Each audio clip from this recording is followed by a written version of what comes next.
I'm tripping. I can't even do this no more. Ty, take it over. Ty, take it over. I'm fired. We so happy to talk about Kira today, aren't we? Right. Somebody fire me. I'll do it. Please, What's Taj. up, everybody? Welcome to Sabrina's panel, where we review Ready to Love Dallas, episode 5. We have special guests here on the panel tonight, as we do every week here with Sabrina. Y'all ready? We are really, really excited to talk about tonight's episode. Everyone on the panel, if you would like to just go around the panel, talk about who you are, what you're doing, and where the people can find you. Hey everyone, this is Crystal Lynette. Let's get it going. Let's talk about Kira. Let's go. What up, everybody? Tyrone, you find me Ty Wilson 21 everywhere. I'm ready to go as well. Stacy. Am I frozen? Oh, I thought I was frozen for a second. Gotcha. This is Stacy B. I talk about why y'all can find me at the end, because Lord, this girl and her identity problems, and then she want to be offended, got my nerves bad. See y'all in a minute. We wasted the good surprise on you. Hi, everybody. I'm Jay. Another round JS on all one word on YouTube, as well as on IG. Another round _ You can find me there. Let's get into it. Yo, you already know what it is. It's P.O. Paul, Potomac, Ready to Love. Yo, I'm here, there, everywhere. Right now, I'm right in your face. Let's do it. All right, guys. Welcome back to my channel. Thank you guys for being here this evening. It is Wednesday. Normally we are here on Tuesdays. Thank you for being with us tonight on a different scheduled night. So I'm fired because we literally did the whole intro. I was talking. I had Crystal go get the hat again so she could flick it again. I was like, run it for the people. I mean, it was great. And then Stacy B said, are we even live yet? Like, are we even live? And we wasn't even live. Like, that was a great intro. It was actually pretty amazing. Actually, they even went around the room, said who they were. So I'm sorry, guys. I'm fired for tonight. I'm just gonna sit here and just show the screenshots. But that is my apologies to my panel. I'm so sorry, guys. I think that's the first time that I've ever done that. But I love you so much. The first time was so much better than the second time. It was so much better than. Hold on. Do I have to? What's his name? Do I have to act like Yo Gotti and answer the phone? Hey boo. Hey babe. What? What's going on? I'm doing an interview right now. No. Bet. All right. I'll talk to you later, babe. Not her and her invisible boo on the interviews. Okay, Yo Gottis. Put my glasses on. Hey, mama. That's my mama talking about. Wait, which one I need to go click on? I said, all right, babe. He's frozen. I was trying to be your girl for a minute. Am I frozen? No, you back. Stacy was. Oh, okay.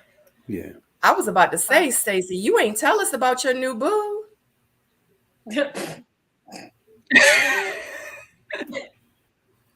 was about to say, would you like to share? Who? I said, would you like to share about your new boo, or you was just joking? She trying to play frozen. Look. Don't freeze up now. Oh, wait. I was freezing on purpose, though. You see, she got them cute freezers. She got them cute freezers tomorrow. Oh my God. That one looks real. That one is real. You gotta tell these kids to plan on that. That is right real. Now. She talking right now. Look, that one was real.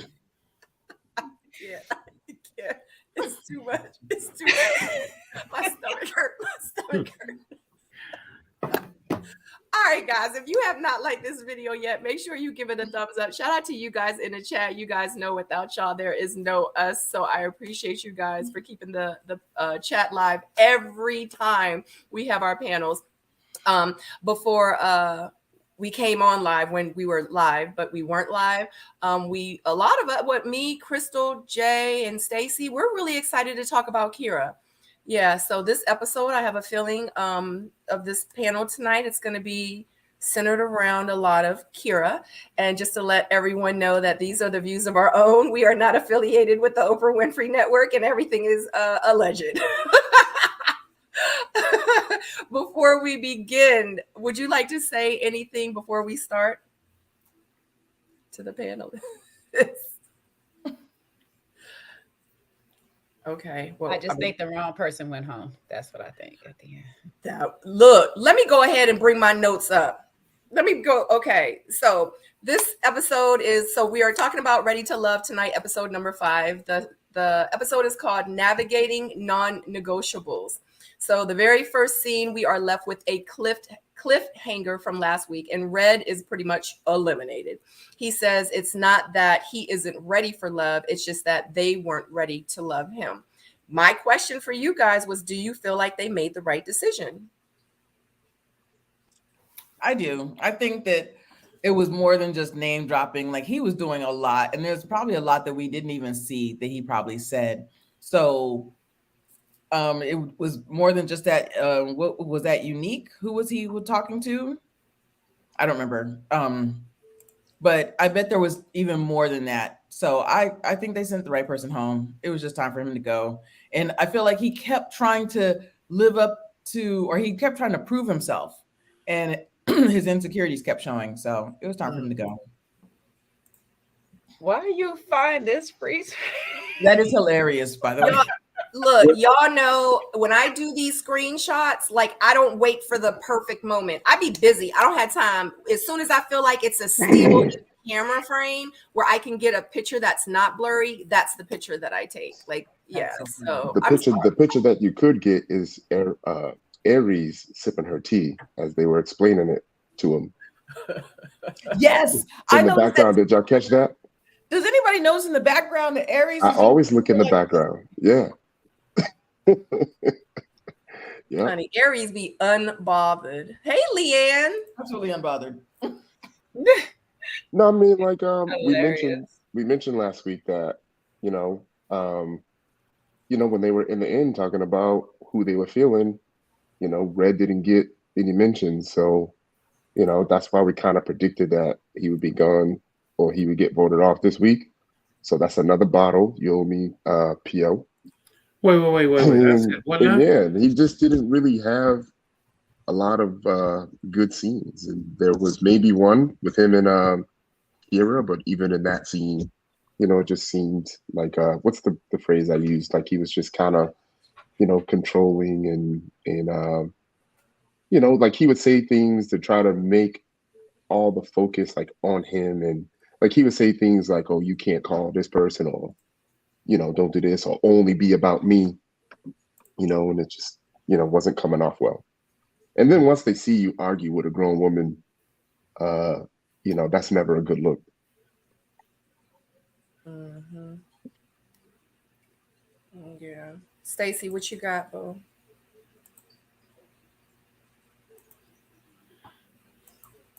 About the eliminated one? Yeah, do you feel like they made the right decision between him and Marvin? I mean, I feel like they made the better decision between him and Marvin, but I was almost convinced that it was going to be maybe a double elimination. Either way, it wasn't really a cliffhanger, because I think, judging the chat last week and just, talking to people who's watched the last 2 shows, they were pretty much ready for both of them to go. We can probably count about 4 or 5 people that can go right now. Honestly. Yeah.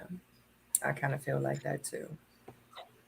Yeah, a bunch of them go, but I think out of the 2, we wasn't gonna get much more out of Red. At least Marvin has been showing to be opening up and giving us more, and it's not just dry when he give it to us. Like, when Red gives it to us, we all asleep. Okay, so he kept saying he gonna bring the turn up Red, and I never seen it, so I'm just like, we're fine. Mm-hmm. Also, if you watch it again, I think you could see who was it? Janelle looked a little bit disappointed that he was leaving. That low key is her strongest connection because they're like one and the same. Hey, Phil. So. Yeah, so we saw that. I saw that.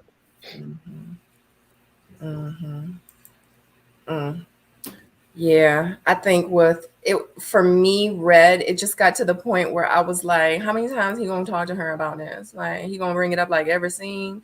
Like, what is he trying to justify? Like, what is he trying to prove? Like, what are you trying to get out of this? Are you trying to have these conversations on camera so you can feel validated when it airs? Or, I mean, I don't know. I feel like whatever he was trying to do backfired. And unfortunately, it caused him to go home. So I felt like he was so focused on that and repairing something with Unique, or repairing whatever it was with Unique, when she clearly told him on many of occasions, like, it ain't there, bro. Like, I'm not feeling you. Like, I don't like you like that.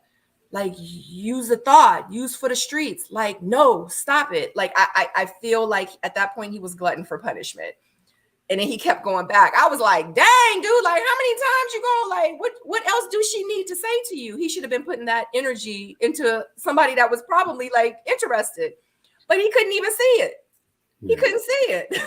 But that's the people that always try to rewrite a situation, or try to regain control of the narrative so that you can try to rewrite how it went. You know what I mean? And to me, that's so annoying, because like if I say, look, hey, don't worry about it. It's cool. And people keep coming back trying to make amends or rewrite it. That's annoying. If I said it's cool. Let it go. Let's move on. Ain't that much rewriting in the world. I almost started to think, did the producer tell you to go over there and talk to her? Or was he standing there? Yeah, they definitely did. That's why the cameras showed up. Yeah. But you don't have to listen to that. Good point. There you go. You get to say, I'm not doing that. I did a lot of that. Beat the dead horse. I'm done. Yeah. Hey, it's J-Dub. Yeah. Well, it was good entertainment, because I'm sorry, some people might not like how Unique handle it, but when you get me annoyed like that, baby, that's what it's going to be. You're going to get the dry, honest truth. Like, I said what I said and I meant it. Like, move away from me. Why do you keep asking me this? And that's what the reaction they got. Now, is it the best? No. But if you keep hounding somebody, you can only expect over time they're not going to change their answer. Just let it go. Just move on. If you are so pressed about, this is my image, this is my reputation, like I said last week, go out there and prove that's whatever she's saying is not you. Stop trying to prove to her, because she's not going to change her mind. She's committed on that thing. In 15 minutes, that's what she got from you. Let it go. Right. Yeah. Even the second time when he went to go talk to her, it was like, she was like, hey, like, you could tell she wasn't even in that space to let's talk about it again. She thought that he was just coming over to have a conversation with her. And then he brought it up again, and she was looking like, guy, I feel like if he would have never even brought it up, they would be in a different place right now. But every time he shows up with that conversation. I think that for real, like, he set himself up for failure, period. Like, he don't got nobody to blame in this but himself. So regardless if production told him to go do it or not, I'm gonna keep it 100. Production told me to go do a lot of things too, but did I do them? No. Right. Like, you can produce it, but I'm a whole human being over here with my own personality, with my own brain. Like, they was like, go over there and interrupt Walter and such and such. I was like, what? I said, it looked like boo-boo the food. Like, I gotta go interrupt somebody. I was like, y'all tripping. I was like, y'all get somebody else to do it. I was like, you got the wrong one. I'm not doing that. So for real, it was up to him to do it. So I don't know. I just hope that, people take heed and, they watch these panels and these interviews and stuff like that. Like, we say it all the time. Like, just because production tells you to do something, it doesn't mean you have to do it. I would use that as, now I'm thinking about it, and y'all talk about how they not feeding, y'all to lose that as leverage. Like, you want me to go do something, bring me a plate of food. I'd have been, that's why Katie was walking into every scene with a plate of food. She was like, y'all bring me food, I'll go do it. That's a great point. Good. Right. Yeah, I was about to say, I ain't think about it like that. Use that as leverage. Bring me some food, bring me something, I'll go do it. That part. Y'all have anything else to say about the elimination, the first scene? No. All right. All right. Second scene. We have the double date. Herbert, Quentin, Janelle, and Katarina. They meet up, they discuss pretty much their non-negotiables. And honestly, throughout the whole episode, that's what we're doing. We talk about non-negotiables. So how do you feel about the conversation between Herbert and Janelle, when pretty much he wasn't showing up for her? Janelle tells Herbert that he isn't applying pressure. He isn't calling, he isn't texting. Herbert says that, he's not used to entertaining like a bunch of women. Like this is different for him. At like one time, like, I don't know, because I'm used to moving at a slower pace. You know what I'm saying? And she like, yeah, well, like, I'm trying to like let you know, like, out of everybody, I'm trying to talk to you, but you're not trying to talk to me. And there's other people that's trying to talk to me. Like, I'm trying to wait for you, but you're not doing nothing. Like, I need to figure, like, what you doing? He like, I'm gonna do it. Listen, I'm sure we all know what happened. Sabrina came in and did her job. You know what I mean? Kat, I'm talking about. Oh, yeah. She came in and did her job. Dude was talking about skinny dipping last episode. And now, no responses on the call. So, with the journey, there's going to be a time where, you start to transition towards someone else. And some people some people can have that conversation. And for other people, it's really, really difficult, And, I'll admit it's not an easy conversation to have, but you can clearly see with the body language and even with just the half hug, that he gave her, and then Q got the full hug. And you could see, the way that he hugged Katarina with both, like, it was just clear that his body language shifted, his feelings shifted. And I feel like he could have been a little bit more honest about that, and he wouldn't have to have gotten called out about it on TV, because that's the last thing you want, right? I feel like, I'm sorry. Were you going to say something? No, go ahead. Go ahead, Paul. Now I feel like this here. If you have to ask him where he's been at, right? You should already understand what the answer is. And if somebody's interested, they're going to call, they're going to text, and do something. When they moved on, they're going to do exactly that and not look back. So, I mean, in a sense, he took her out of his head, and she, I don't know. She didn't expect it or accept it. But in any event, homegirl got her man. No, but the crazy thing is like he still be competing with Quentin for her. So is it just an ego thing where he just needs to win against Quentin? Because he don't show that energy to her. He only shows it to Quentin, which is kind of, a little bit confusing. I'd be confused too. I agree. He does show this competitive energy with Quentin, which is no competition. But at the same time, I agree with Popo, because I'm like, okay, mention it one time, sis. Janelle, just mention it the one time, but she kept mentioning it 3 times. He's not that interested. Okay. I think that he's interested, but he also kind of see how she moves. He's the type of guy that kind of just like, let me see how she moves. Let me see if she's the right one.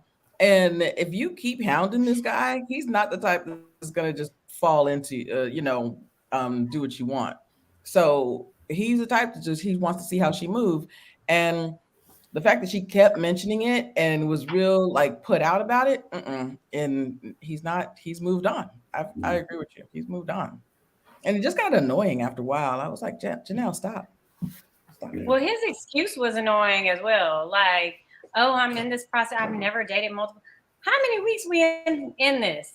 You should have the hang of it by now. And secondly, like, like, you in my face saying you like me, but where was that energy when I called and texted you and you ain't returned my text. So I can understand addressing it like one time. Now, here's the, well, I never would have addressed it on TV.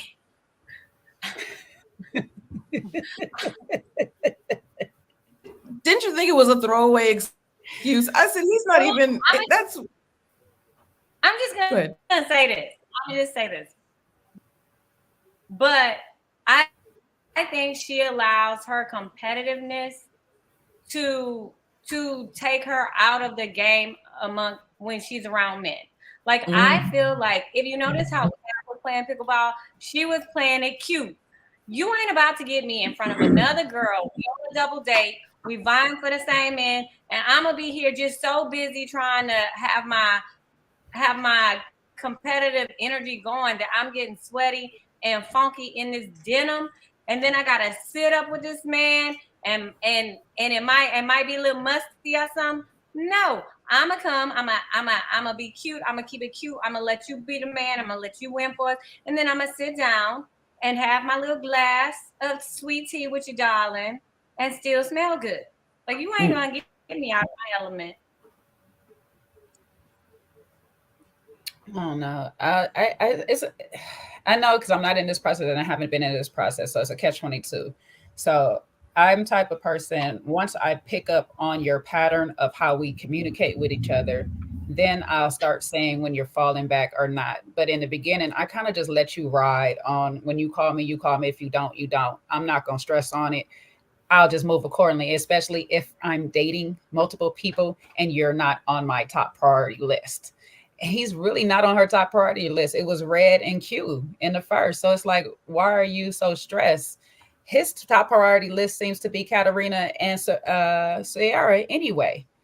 So I don't know what type, I would have to kind of know what type of communication they was doing to understand why she was so pressed to even make this comment in the first place. Like, if he was calling you every single day or texting you every single day, that's different. And it just stopped. Then you might want to check yourself, sis, on what you said or did to make him fall back off of you. That's the next thing, or whatnot. And instead of just keep asking them, that one time is fine. Hey, why you back up off me? Because maybe I'm not clear on what I did to make you fall off of me. I need that clarity. Now, that was his responsibility to say, you did this, or I'm making these moves over here. Instead, he's playing in her face, just like, oh, I'm not used to dating multiple people and all this. Who really is used to dating multiple people on this scale? Nobody. This is different. I knew that was going to happen. So like, I don't get what's this whole thing of trying to be in front of each other. Why you don't call me? Why you don't do this? Every time, every season, somebody's always asking this question, and it's the obvious. They're not into you. Move on. Sorry. Just move on from it. Okay. I definitely agree with the guys on this one. Like, he was off her. You got to think about the sequence of events. It started with her and Tequila getting into it. So all the guys are listening already about, it was kind of nasty. She can pop off. Then the next episode, Miss Cat with the long legs came in. So, I mean, you got two things working against you. And then every time a lady enters the room, you being mad shady. Nobody like that energy. Well, you set yourself up. She set herself up for that too. You come attacking this man as soon as you sit down, and then next thing you know, interest of his walks in the room. Now you getting hot and heated because she done walked in the room and got his attention. Well, it's easy for him to give the attention now because you just went off. Why would I keep my attention on you, bugging me about a text or a call when this one over here stress free? I agree with you, Jay. She said that right. That was like the first thing she said to him as soon as she walked in the door. Like, she didn't even ease into it during the pickleball or a little bit after. I was like, girl, handle it a little bit better. That's a turn off. But we're consistent. We've said that already, 2 or 3 times sitting right here on this panel. We said about other women saying the same thing. Men don't want to be attacked as soon as they walk in the room. They come in there smelling good, want to hear some sweet nothings, and here you go with the bull. Don't nobody want to hear that. As soon as your man walk in the house, you gonna want him to be asking you about the light bill? No, you're not. Like, let's be real about stuff. Mm-hmm. Yeah, that's true. Because she even said something smart or whatever about Kat when Herbert had made like a compliment about her about working out or something like that. And she was like, "Oh, she do," or something like that. I was just like, She was like, "Oh, you can see that." yeah, yeah, Yeah. She did do that. Mm-hmm. That's so rude. That's so rude. That's what I'm saying. It's like you off of him, aren't you? Or you not? Like you press, like don't show the people you press in a competitive state. If when you're in a competitive state, that's the last thing you want to do is tell your opponent they got the upper hand on you. Right. Exactly. That was her telltale right there. Like she could have came in the room like, yeah, she look good, don't she? Yep. Keep him going. Because men love that. They love to see a confident woman. They don't want to see no woman like hating on another woman like in real life. Men want to know like, dang, she knows she look good. Even if she don't look good. She knows she look good. That confidence is sexy. I don't care how busted you look. You know what I'm saying? So, and that's what a lot of women don't understand. But it just takes me back like with her, because I'm like, you say you a boss, you say you this, you say you that, but then you act like this. But then you got to tell a man that he need to call and text you, like all in the same scene. I'm just like, you got to pick a side, sis. Pick a side. Pick a side. Like I'm so confused right now. Like the energy that you say you have, we're not seeing that. You know what I mean? You're not giving that off. Maybe it's editing. Maybe it's editing. I'm gonna just tell y'all. Go ahead. Oh, go ahead. I actually wanted to go to Fabi's comment. So go ahead, Stacey, if you got some. Fabi said, "Are we really going to put it all on her?" Nah, he also needs to own it instead of simply saying he's not used to communicating. Just say, yeah. And I said it was a throwaway excuse. He really, but go ahead. No, I'm saying we are. I wrote it. I messaged back to Fabi because I was like, we all agree. Like he's disinterested and should have said that. Or he could have lied and said, oh, babe, I've been busy. Like it's a way you can soften that up. Yeah. It's coming off as if he ghosted her. He don't really need to ghost her in this situation. He could have just been honest. Right. It's too early. No matter what it was. Yeah. No matter what the reason was. It was a lame excuse and lame reason because I'm not used to dating multiple women. You a lie. You a lie and a half. You a lie, a half, and 3 more. Because we know plenty of men and women that date multiple people at one time. That's called dating. Let's talk. You might not have a roster of 10, but everybody know what the song I got it on my roster. Keeping me lobster and pasta. But roster. You know what? So don't play. At the end of the day, even if he's not used to dating multiple women, if you know that you're interested in that one, then you would focus and call and text that one. It's 10 women. It was 10 men for us. It was 10 men, 9 men. I wasn't texting all 10. You know what I'm saying? Like I pick and chose the ones that I dated. So for you to say, I'm not used to dating multiple women. Right. So pick the 2 that you really like. That just means that you're not one of his 2. You're really not one of his 3. You know what I'm saying? Like it doesn't matter how many women are there. A man, when he knows he wants a woman, he gonna go after her. Period. Point blank. I don't care how many other women. I don't care if it's 100 women. If he see that one woman, he like, that's her. He gonna focus on that one woman and not women. They're not gonna mean nothing. But you know he gonna focus on the pot that's on the front burner, on the big burner that get real hot. That's what his main one gonna be. And then he might be boiling something on the back. You know, something you don't have to really pay attention to too often, but you just check it to see if it's ready every now and then. Might get a little tasty, see the texture. That's what he's doing. So to say that it ain't nobody, I don't know how to do this. He is not being honest. No, or himself. I'm just say this one time since Mama D called me. My mama ain't raised me to sit up on nowhere and be begging a man for a reason why he did or didn't text me back, answered.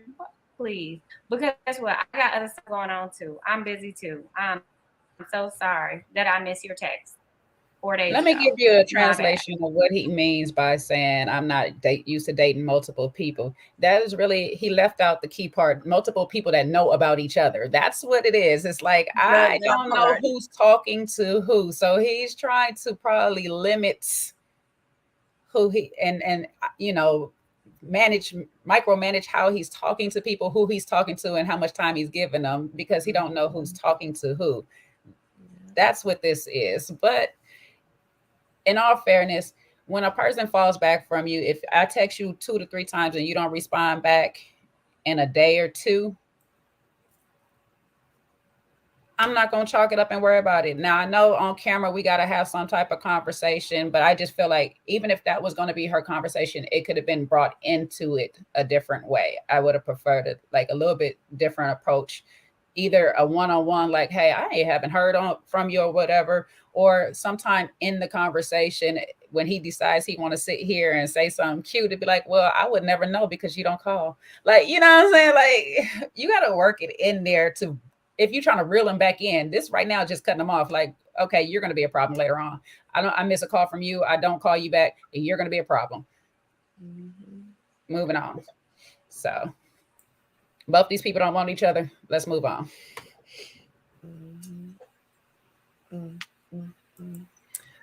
So Kat and Quentin. Oh, go ahead, Stacey. And I was just gonna say, to put a button on this, I was just gonna say she really don't want him either. She just missed the attention that she was getting 2 weeks ago. That's true. So who do y'all think that Herbert is feeling right now, Kat? I know he likes Sierra. I know he's feeling Sierra a lot. I know that's his top, one of his tops, but I think Kat is catching his eye as well. Why do y'all, I know, Crystal, go ahead. Wait, is it Kat and Herbert that we're talking about his non-negotiable as kids, or was that Quentin? Yeah. And Kat is like, well, if I have them, I do, and if I don't, I don't. Like, yeah, she don't want but kids. he don't know that yet. So she said it on the green screen. Oh, she said it on what? Oh, that's he don't know it yet. Because the only person that they know that doesn't want kids is Aries. Right, but she already has 2 kids, whereas Kat, she don't want kids. All right, that's all I was wondering. So I forgot who said it in the chat. I think it was Kiki, but I was kind of feeling the same way. Like maybe he's like, I'm not used to this because, like you said, Tyrone, like he could just be honest. It's too soon to be honest. He's not trying to lose that vote. He's not trying to go home. He probably like, I'll tell her around episode 11 or episode 9 or 10 or something like that. It's too soon. And my thing is y'all know what my thing is I know how it feels when a man is pursuing me. Like we know, like if you gotta tell me, if I gotta tell you, like, I wish you would call more. Like, I wish you would text me more. Like, I'm waiting. Oh, I'm waiting. If I gotta tell you that, if I even feel it or think it, I'm out. Trust me. And I'm going to focus on the people that's focusing on me. I'm not going to focus on someone that I got to tell. Because for real, if I got to tell you now, when I get you, you ain't going to be that into me for real. You giving me half-ass now, you going to give me half-ass later when we actually together. So no, I can't do it. Anyway. Do y'all have anything to say about Quentin and Kat about their conversation? I got nothing on it. I got nothing. I got nothing on that too. I go bored. I go bored. And I hope I make it. I got 2 and a possible, and I don't even know about them 2. I got a possible. Yeah, we going bored. Bored and boring. That's that was stupid. Just bored and boring when you get 2 attractive people together who ain't got nothing to say. Absolutely nothing to say. Kat looks so uncomfortable. standing there with her little, what is that, the little board thing. She just was standing there and they were just talking. It just looked so uncomfortable. It didn't look natural. It didn't feel like like the energy just was like, I'm going to sit here and talk to you because they're over there talking and they're telling us we have to talk. Like that's what it was giving. So I don't know. P.O., you got anything? You've been kind of quiet. I got nothing on it. I was actually happy to see the date end, to be honest. I'm surprised they even showed anything, but I guess they had to because they showed so much of Janelle and Quentin. So I mean, Herbert. Right. Well, the good part of the date is Janelle got picked up like she wanted to. So, yeah, dreams do come true. No. Why do you say that? Why do you think this last episode she said she wanted a man to be able to pick her up and stuff? So she got picked up. Right. That shows Q is listening. I think she said it to him. I got confused on who she was talking to over there because she was like in the same spot talking to people. But I think it was Q. She told she wanted to be picked up. So there it is. That wasn't Quinn though. That was Herbert. Oh wait, was it Quinn? I thought it's between. That's why I said I got confused because both of them were in the same area talking to her. So I think it was Quentin. I think it was Quentin at the brunch. Yeah, because I remember Herbert just talking about skinny dipping and that type of stuff. So I think it was Q. I think so. At the hoedown. I think it happened at the hoedown. Hold up. Don't threaten me with a good time because I'd be like, old buddy jumping off the ship ready to go skinny dip. Don't play with me. Y'all know I'm from the waters.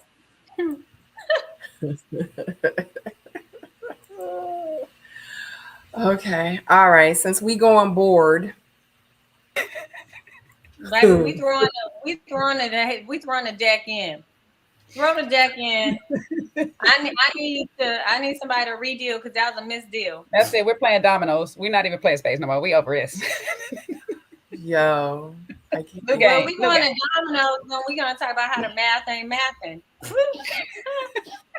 Right, nothing's matching up. That's what I was to say. Next game. Hungry Hippo. Which one we gonna play next?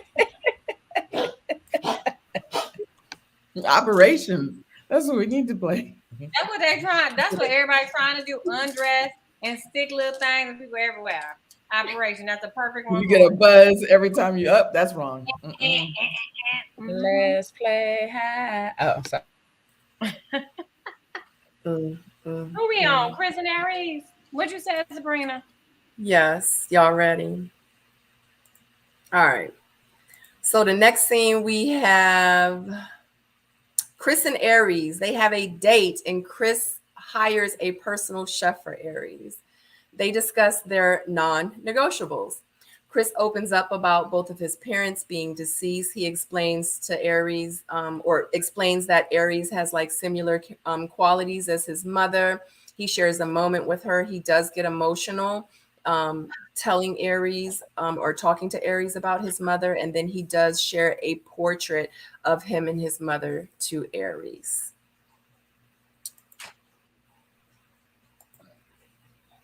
Let me get off my mute. First off, can we just run it back to the chef? We need to figure out who this chef is. Okay.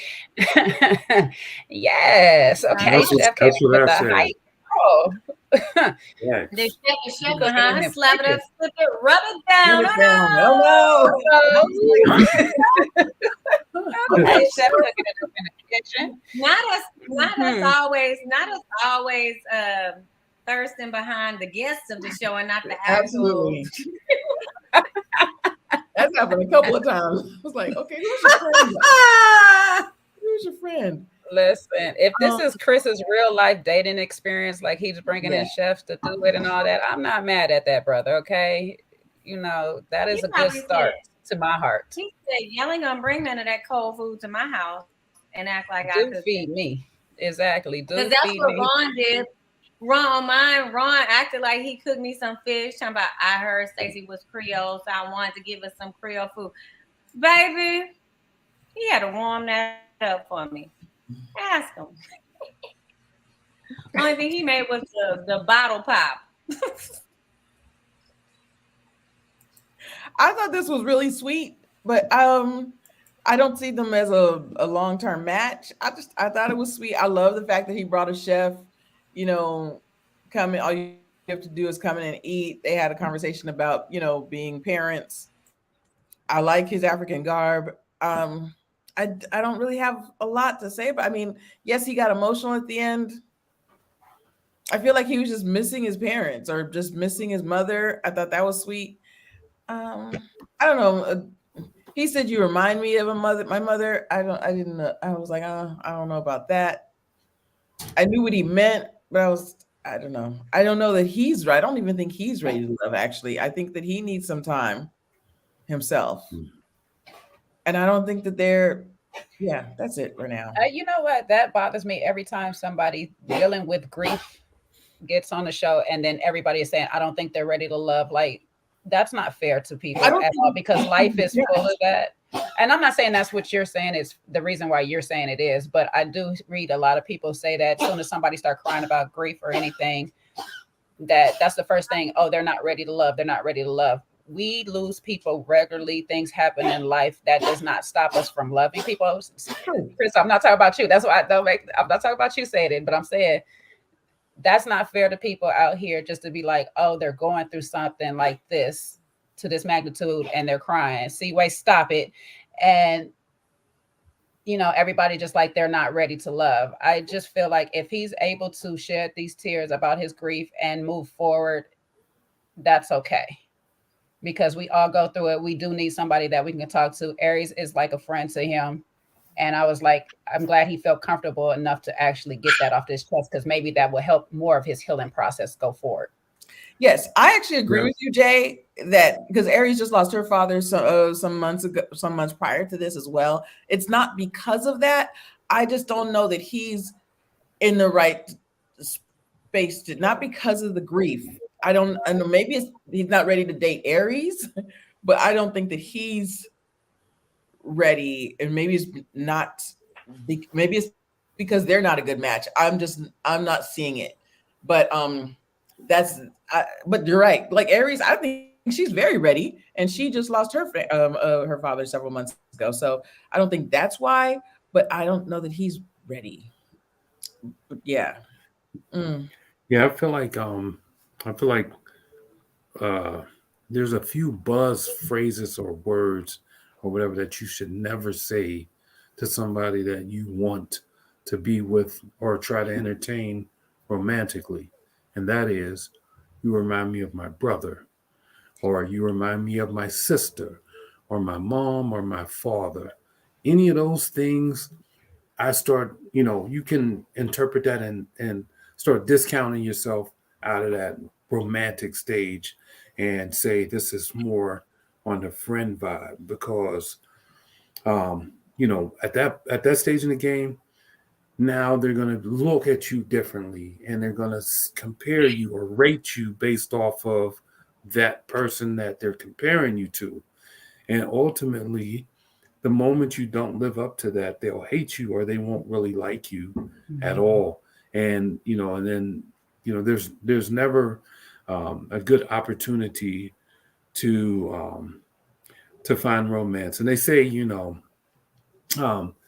women marry their fathers based, I guess, in terms of just like, they like certain qualities. But if you say you remind me of him, no. So I think that was telling when he, pulled that card. I knew they wasn't going nowhere. Well, Aries came through and told us to get down with them too last week. Anyway, they've been friends before the show, so this date was a production date. Period. Yeah. Well, it was the date that Sabrina was asking for and never got. That's what this was. We asked for other people, and here we are. Yeah, this is my date with Ron right here. Except with exception one last thing. Baby. No, that's all right. Go ahead, Pio. I just wanted to mention that I thought I saw jollof on this plate, and the chef did make that look pretty good. All right, I'm done. Man, we need to get this chef's info. By info, you mean phone number to text? No, phone number to feed me. I'm playing. Yeah, I don't have an issue with him, showing emotions and vulnerability and all that. And I'm happy that, Aries, you know, was giving off that energy that allowed him to be in that space. Some of the things that are kind of getting me though is, what was the purpose of, the chef? Is that something that you would do for everyone? Is something that you're doing for Aries with intention? Because that's something I didn't see. It didn't seem like, hey, like I want to do this thing for one of my top connections so I could really impress her with the hopes of being with her in the future. Earlier, when we were listening to Kat's confessionals, it kind of hit me what was going on. And then after listening to Aries in the confessionals, like it's really clear that it was a non-committal thing going on. Ain't nobody talking about the future. No, I'm not hating on them at all. Like nobody's talking about the future at all. They're really just talking about, what happened at the date. Everyone seems to say things like, yeah, I just want to see, how this goes, similar to last season. Again, I don't I don't see anything wrong with what he said. Getting emotional about a parent that you lost. There's definitely nothing wrong with that. Happy that we got to see the side of him. I just don't feel like there's a strong connection there or a lot of intention with them trying to get together as a couple. Maybe the chef was in hopes That's that all. Jessica came. Huh? Maybe he was hoping that Jessica was the date that he was being set up with, and it just happened to be Aries. So he wasted the Well, good chef on her. I'm gonna give some compliments on this date.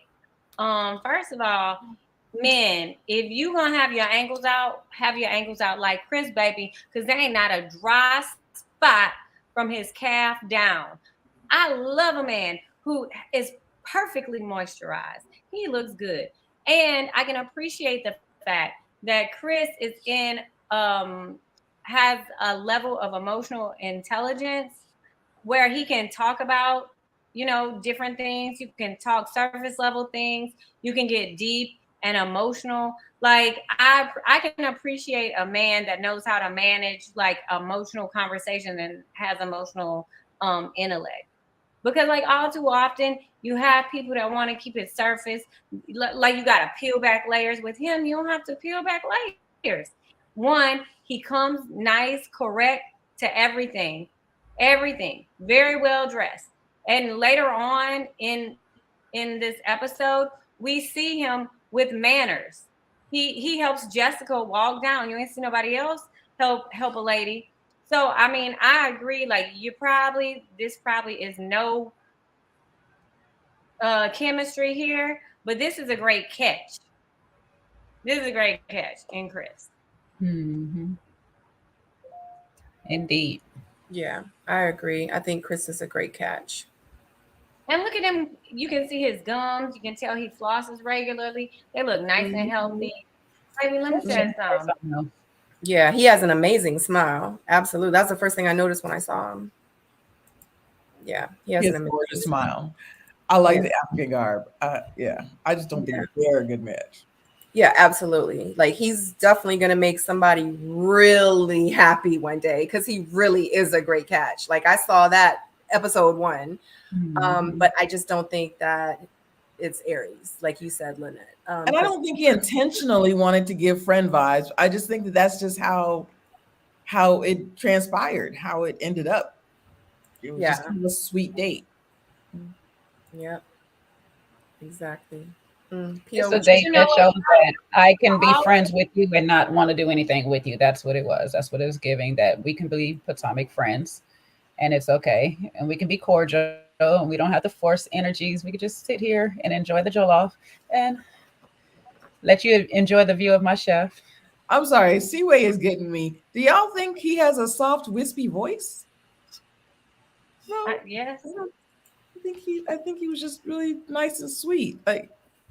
Maybe. I think that he's in real estate in Dallas, And I like how when you get yourself, when you're in sales and you get yourself in one like tone, sometimes it carries over to your personal life. Because I swear I don't talk like this in my professional life. P.O., what you got? I got nothing. I think I mean, my final thought is I feel like he's a nice guy. He seems like, he's pretty, well rounded. There's nothing that jumps out immediately as a red flag, but I don't know. I just, the whole, situation I thought was, just filler for me. He's the epitome of good guys finish last.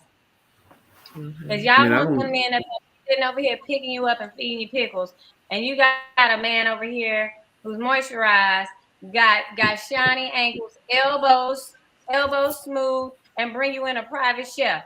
But y'all want the one with the pickles and pick you up. Okay, then. What's wrong with people feeding people pickles? I'm lost. You do tell us more. I mean, if you don't want the pickle, it's better off that you feed it to somebody than to feed it to the trash. But you're the professional pickle putter. Of course. They won't worry. They won't worry about this. People prefer pickles. Right. Can I say this just in total like fairness? I'm trying my best to give this season a fair shot. It has a totally different feel. It doesn't feel like it's ready to love.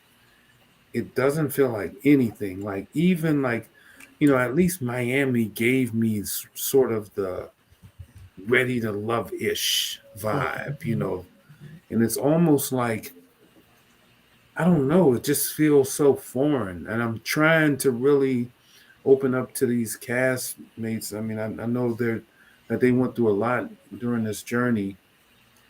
I'm just not there yet. I'm not like, it doesn't feel normal.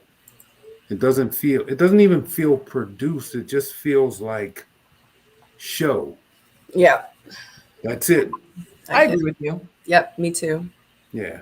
It doesn't feel like they're it feels like they're just acting, or they're not, we haven't really given anything to really invest in. Okay, Right. I can invest in these characters. Okay, what's the one season with Joy and the one guy, Joy and what's his name? Like they were Clifton or Jay? Jay, who's it? Jay? The girl she had the big hair or short hair? Big hair. She had twist the whole season. Joy with Clifton. Joy, yeah. I just felt like we can invest in them. Like I just felt like there was something to invest in. Like they had a good connection. Night one, they did their thing throughout the show, but at the end they ended up together. I felt like I said, I see this. I can see this happening. I don't see anything. I understand what you're saying, P.O. It's not, yeah. Yeah. I don't know. I'm hoping that, we see that tide that shifts, and turns into something by like maybe episode 7, maybe, or I'm hopeful. I think it's because maybe because usually we see like some type of connections with like someone or something like by now. Like we're about to be on episode 6 and literally we got nothing. Right. Like nada. Yeah, I mean, the getaway is damn near coming up. Yeah. So yeah.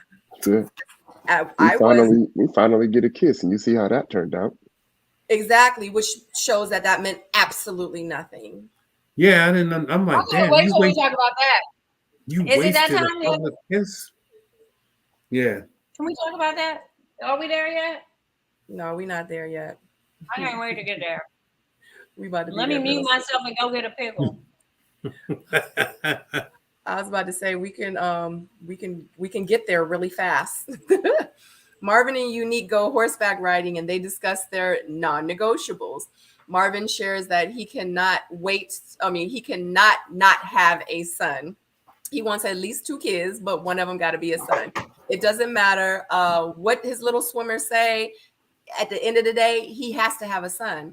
Unique was like, but like, what if that don't happen? Like, I don't understand. Like, you got to have a son. Like, how you gonna say you got to have a son? You can't say you got to have a son. He like, I don't care what you say. I got to have a son, and I'm gonna have a son. So whatever you say, I'm not feeling it right now, because right now you trying to, like, you know what I'm saying, dampen the things like I'm trying to say, because I know I'm gonna have a son, and you trying to tell me otherwise. So guess what? At the end of the show, I'm gonna eliminate you. That's what happened. I want to know where the kiss came from, because we saw that last season with Tony, right, and Morgan. Like, they wasn't even really talking about nothing, and then they cut, and now they're kissing. Like, how? Like, they didn't even explain that. They was just talking, having a conversation, and it just happened, and she just couldn't believe she did it. Yeah. This is the thing. You wasted a public kiss on television. You wasted. Right? In this moment. And I feel like he was thinking, yeah, I'm about to seal the deal. She's with the dungeon life or whatever, right? And he thought he was going to seal the deal and have his exploration in the dungeon or whatever, the red bedroom thing. And then she hard stopped him with the baby situation. And then he backed off. So, I get non-negotiables, but like, what the hell where did how did you develop emotion and automatically just can pull the plug on it like that? And so for that, you're not ready to love. I have a suggestion. How about we find out what people's non-negotiables are before we put them on the show together? Right. It wouldn't be a show then. Or in his case, find out what hers and his are before you start laying lips. Because if you really watch it overall, he was initiating it by his whole overall look. I was watching him slowly creep into her and do all of this. Now, where she messed up for him is right here in this hand movement. Y'all, this man is into some freaky stuff. He wanted to be seen on camera. He don't want it being blocked. So her doing like this was the red flag that I really think it was. It wasn't even about the kids no more. I think he just threw some stuff already knowing that she don't really want no kids. But she blocking all of everybody being voyeurs for him and watching all of this stuff. He's into that. He wants it to be out in the open. She is just not that girl. Like, overall, she's curious, but that's not her scene. And so it was going to be short-lived either way it go. He was kind of rude. I think like he wanted, like, I feel like even though she put her hand in front, like you could tell it's just like a smooch, it's like a smooch. And she's acting like, like, and then he turns around and what do you do? He's like, yeah. Like he looks so disinterested after the kids. He was hoping that he was going to have some old public freaky makeout session, and it didn't happen.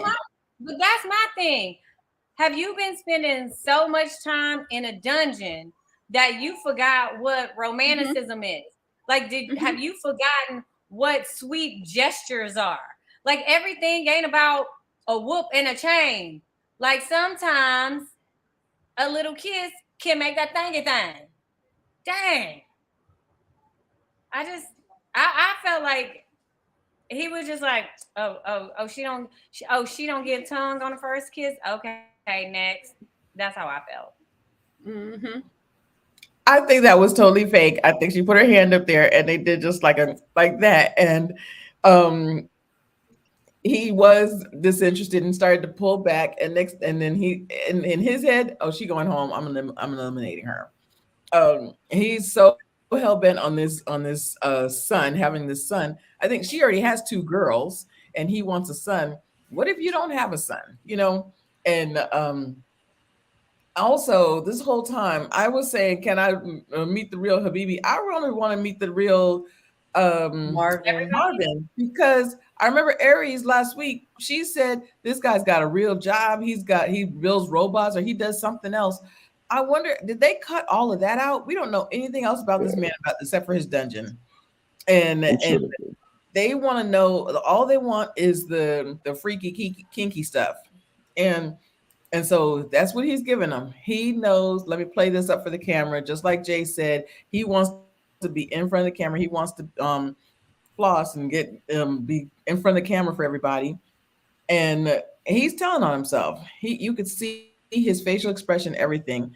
He was like, "She don't really want to have any more kids. I'm done with her too. Next." Well, you could tell. Well, I mean, I feel like I like him, you know, like just like in a personality kind of thing. But then he did all this. You go on a date with a woman with kids, only at the end of this date to say, well, you want kids and you prefer it to be with a woman that don't have kids.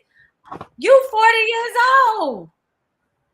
You're 40 years old. Let's be realistic. And then let's talk about the work that the Lord does. Because you know what? By the time you settle down, your men might not be sprinters anymore. And you might end up with some girls. And that is in the Lord's hands. So you sitting talking about moving the world and doing all these things, like this is freaking crazy to me. I think that he was probably feeling her.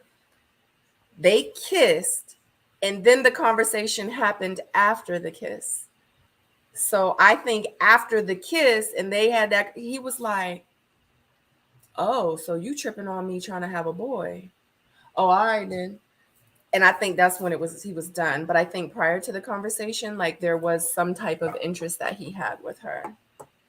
But if I can say this. So let me just offer up a suggestion.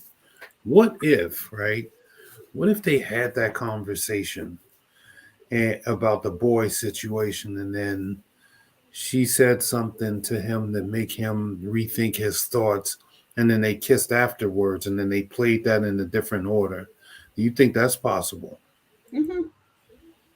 But still, what's the point of the kiss when? I'm sorry, Sabrina, go ahead. No, go ahead. I'm sorry. I was saying, but still, what's the point of the kiss when she already gave you her non-negotiable, and in your head you're going to dismiss her? What? Still, either way it goes, what's the point? I mean, he probably might have had you. I mean, listen, you got to understand, if she's into him like that, she's about that life that he's talking. She's about all of that life, because everybody knew that what his whole MO was. He gonna try to chain you up, gag ball you, or whatever. And she probably was like, oh, that's exciting to me. And because you don't pour into that, right? And so that was already, there. So I could understand why they would kiss or whatever, or why she would do that. I understand why she would kiss, but I'm trying to figure out why he was still initiate. Because he was trying to get the party started. Which is crazy, because he didn't like her because she's like one of two women on this season who has kids. But someone in the chat said he got kids too. So I'm so confused how you talk That's why he's saying he want more. He's trying to get to that boy, though. He has one girl and she has two girls, but he wants that boy. P.O., are you saying that he's trying to get the party started? What's up?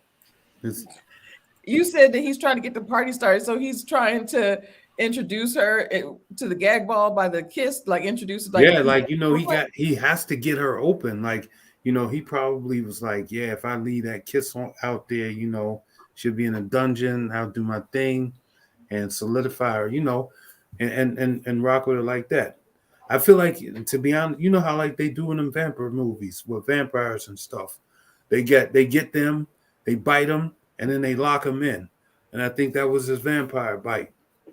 I feel that's what he was trying to do, but like you gonna vote her off in the next breath, like yeah. I'm saying you knew you weren't attracted to her because you literally said, I wrote it down, I prefer women with no kids, I have to have a son.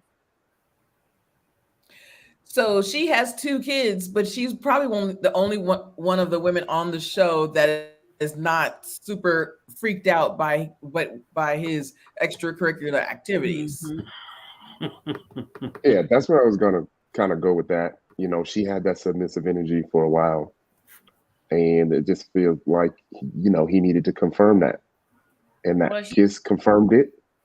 You know, and once he knows, you know, what can happen, sometimes that's really all you need. I just need to know that I could get it if I wanted to. Right. Lock And in. I'll say, since we're talking about him, I can say some things about Unique. What rubs me wrong with her and Kira is that they have so many opinions about what they like and what they don't like their expectations of everybody else. And then this is the attitude from you. I agree with you on that. I feel like you have like all these high expectations and standards for everybody else, but you ain't meeting those expectations on your end to want that from someone else. Like, that's crazy to me.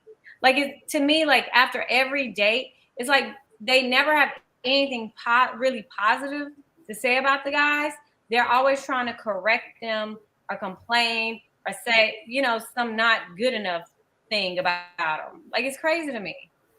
I just find the irony of that he was the one who found something to cross her off about, and she didn't find nothing to cross him off about. Yeah. They seem like a tight-knit group, right? They seem like a tight-knit group, and, you know, could have been revenge. Red. Oh, that was a red call, because aren't all the guys pretty close? I think that was, I mean, because when we get to the elimination part, even me and my daughter and I noticed something. Like, everybody said one name. They talked about the plan amongst the guys. We'll wait. We'll wait. I know how it be out there. We know y'all be having coups. Even though I didn't like it, I don't think she should have been the one to go home. Yeah. Y'all have anything else to say about these people?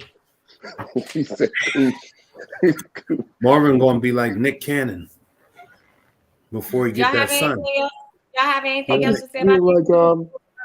No, I just feel like, and it'll probably come up again, I just feel like some people just aren't getting the best edit, because I feel like there is more to Marvin that we aren't seeing.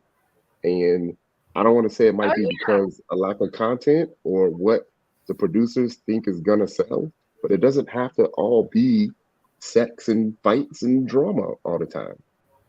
I agree with that. That's why we haven't heard anything about his other job, like his 9-to-5 job. We don't know anything. That's what it is, though. They're isolating the shallow parts of these people's lives. You know, they're taking the very shallow content, and then they're utilizing that, and they're only allowing certain people to have full disclosure in terms of their content, which creates, you know, narratives and allows them to, you know, create the show the way that they want to. I probably, you know, I could see Marvin being, you know, a little bit extra physical or whatever. That's what he does, and, you know, after 9:30, that's his thing. You know, that's how he rolls. But he always thugging people out. He gave him a gag ball. Marvin is not after 9:30. Marvin's at any time of the day, baby. Marvin is at any time of the day. Marvin is. Once you cross this threshold, we got to get Marvin on here to verify, man. Do you do this after 9:30, or is it like, you know, at any hour of the day? I need answers. Marvin is like, once you cross this threshold, it's a wrap. Okay, that's it. Yeah, exactly. You know, he pull out his little things. Well, get you one of them 40+ women, because, you know, 40+, they'll bust it down all day. Baby, 40 I need plus. to know my lunch break. Yeah. Well, yeah, I got nothing else. All right. So y'all ready to Just move like forward? this date. Just like this date had to offer, nothing else. Right. I'm just tripping because he said he gonna get him a son. Watch, God gonna bless him with 9 girls. Yep. Karma. And one more. That's all I'm saying. That's all I'm saying. You act like you know better than God. Act like it and see what he'll show you. He gonna be getting his child support put on Klarna. Oh my gosh, I have my best friend's her ex. He has 10 girls. He was a rolling, like he was out there. She divorced him because he cheated. He out there got 10 girls. You're absolutely right, Sabrina. I'm telling you, it is not a game, honey. Oh Lord, y'all want to move forward? Yeah. All right. Ciao. So Marie, Chris, Herbert, Kira, Sierra, and Jessica, they go and do improv and discuss what? Their non-negotiables. Marie improvs with Kira, Chris with Jessica, and Herbert with Sierra. You know, this would have been a date I would have loved because I love me some improv, baby. Yeah. This would have been all Me me. too. This could have been so good. Except for one person. Let me guess, you looking at her. Exactly. Exactly. I'm like, baby, how you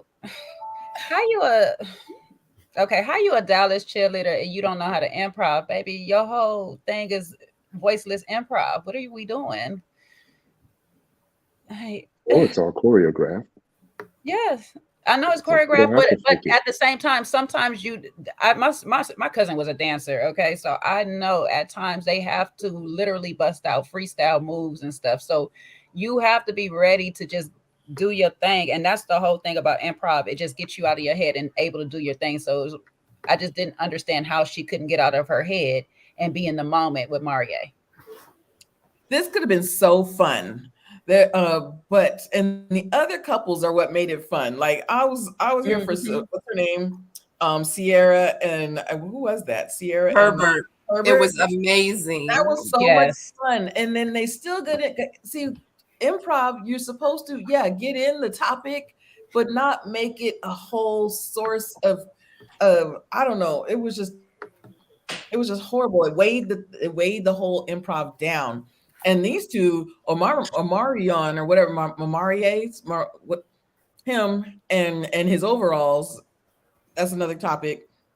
But they're not into each other. Him and Kira, she didn't want to be there talking to him. He didn't want to be there talking to her. And you could tell the tension was so real. I said, y'all, this could be a fun thing. This is a fun exercise. This is a get to know you exercise. Just leave it on the floor and just let it be just a small topic. But this could have been so much fun. Even theirs was kind of cute. But it was cute and they kind of eased into it.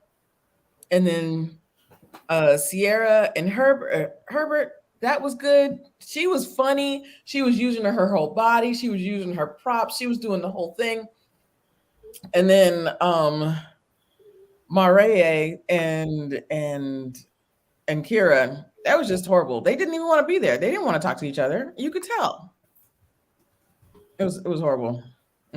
So I don't know who's up here besides me and Crystal whoever did improv before, but you know that you go through a whole warm up before you even get to this. You get to do any partner work or work with anybody. So the fact that I know for a fact that they went through exercises just to relax you and get you out of your head to set up the scene in the first place, yet she's still on guard is a problem for me, because if I can take you on a date and we have fun, you are potentially going on more dates with me.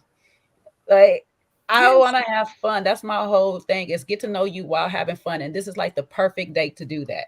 We don't have to be ourselves. We could play around and joke, but be for real at the same time and really share some deep stuff in the middle of all of this.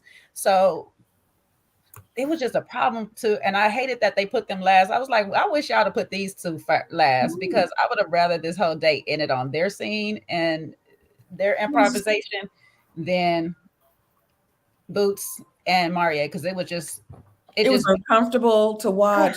It was just stupid. Like, look at her face. That's the type of face that she was giving him the whole time. So if you don't have anything to feed off of each other, it's just gonna be uncomfortable, and it's done. And so yeah, and I wish Black Made Media was on here, because he would be, what is this man wearing as these overalls? I don't understand it. And I said, I feel like I know what he was trying to do, but it just was not working. And I mean, I really liked the guy from when he walked on, but I was like, what's happening? And he was just so put out, and then she was not giving him anything, and just sucking on her drink, and just like that those pierced lips the whole time. It was so uncomfortable. It was a dry shade for me, because improv, we can shade each other a little bit, but we have fun with it. The other person, it's a yes and thing, so the other person takes it and go with it. But it was the fact that it was, do you work out? I was like, oh child, are you healthy? Are you this? I was like, okay, sis. But that's my thing. First of all, you can tell they don't like each other. They don't fool with each other at all, because she got on that and she didn't even say his name right. Like, for us on the panel is one thing, and then the other, we ain't even on your cast, but she literally said his name wrong. Then you had the nerve to ask, do you work out? When on the next scene, when you're with Quentin, he explicitly says these two ladies don't ever work out. So how you gonna try to shade him? And on the next scene, we find out even you don't work out, sis.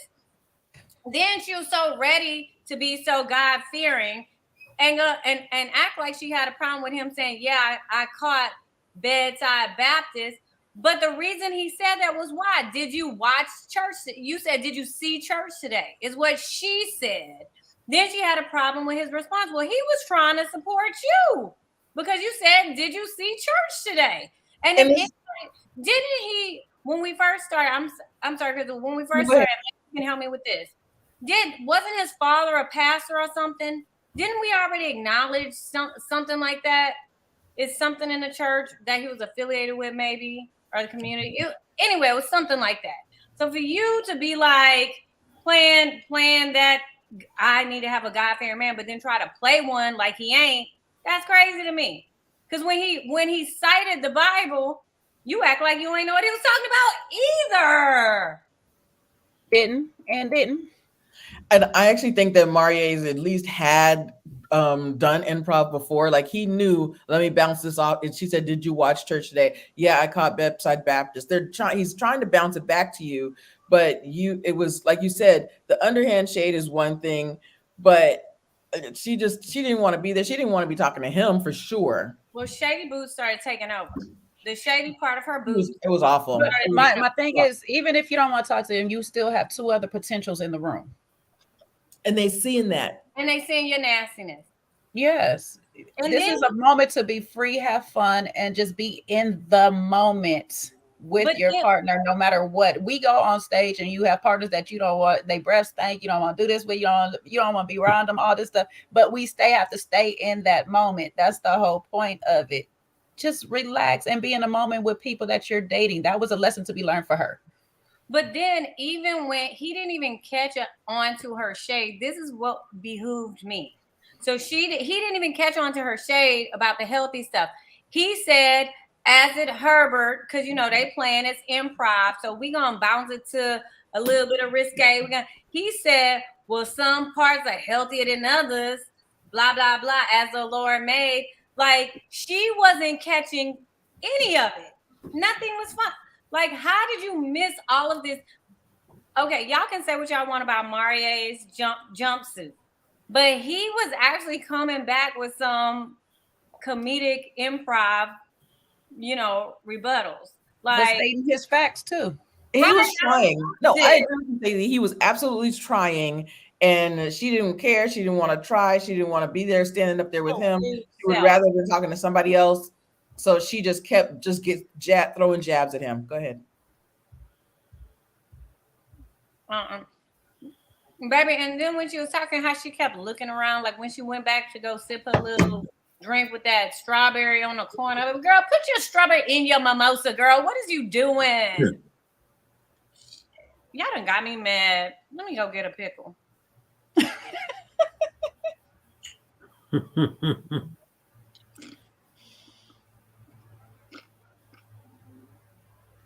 at that.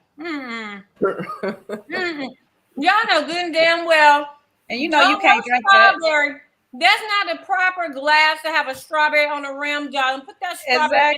Exactly, Stacey. You know you can't even drink it. You're gonna keep hitting your strawberry in your face every time you tilt that glass. Like stop. Then you inside with them sunglasses on top of your head with that strawberry on that glass. Get me off the phone. She done made all my nerves bad. She said, "Get me off the phone." Oh, Stacey done pissed herself off again.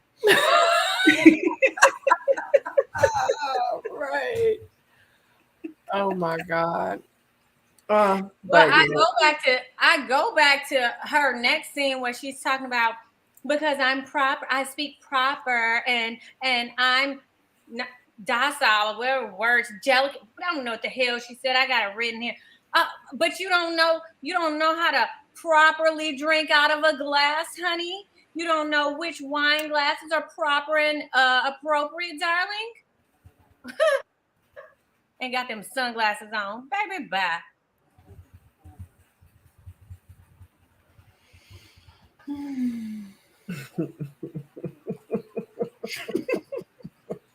All I got is another possible, Sabrina. That's all. I agree with you, Stacey. Yo, it's not our night, man. You said you got another what? Because another possible. That's all I got in my hand. It's not our night right now. We got bad cards. You got a possible, but while you got possibles, I'm gonna go consult my black cousins because I got black cousins and black. That right there when we ain't even got there yet. Okay? We ain't got there yet. I was about to say, yeah. I think that's what I'm waiting for. I'm trying to y'all ready? Y'all want to move forward? Yes. Yes. All right. Well, I mean, we're not there yet, but close enough. We're getting closer. The distinguished feel. Yes. So Philip and Kat meet. They discuss their switch of religion to from what they were to spirituality.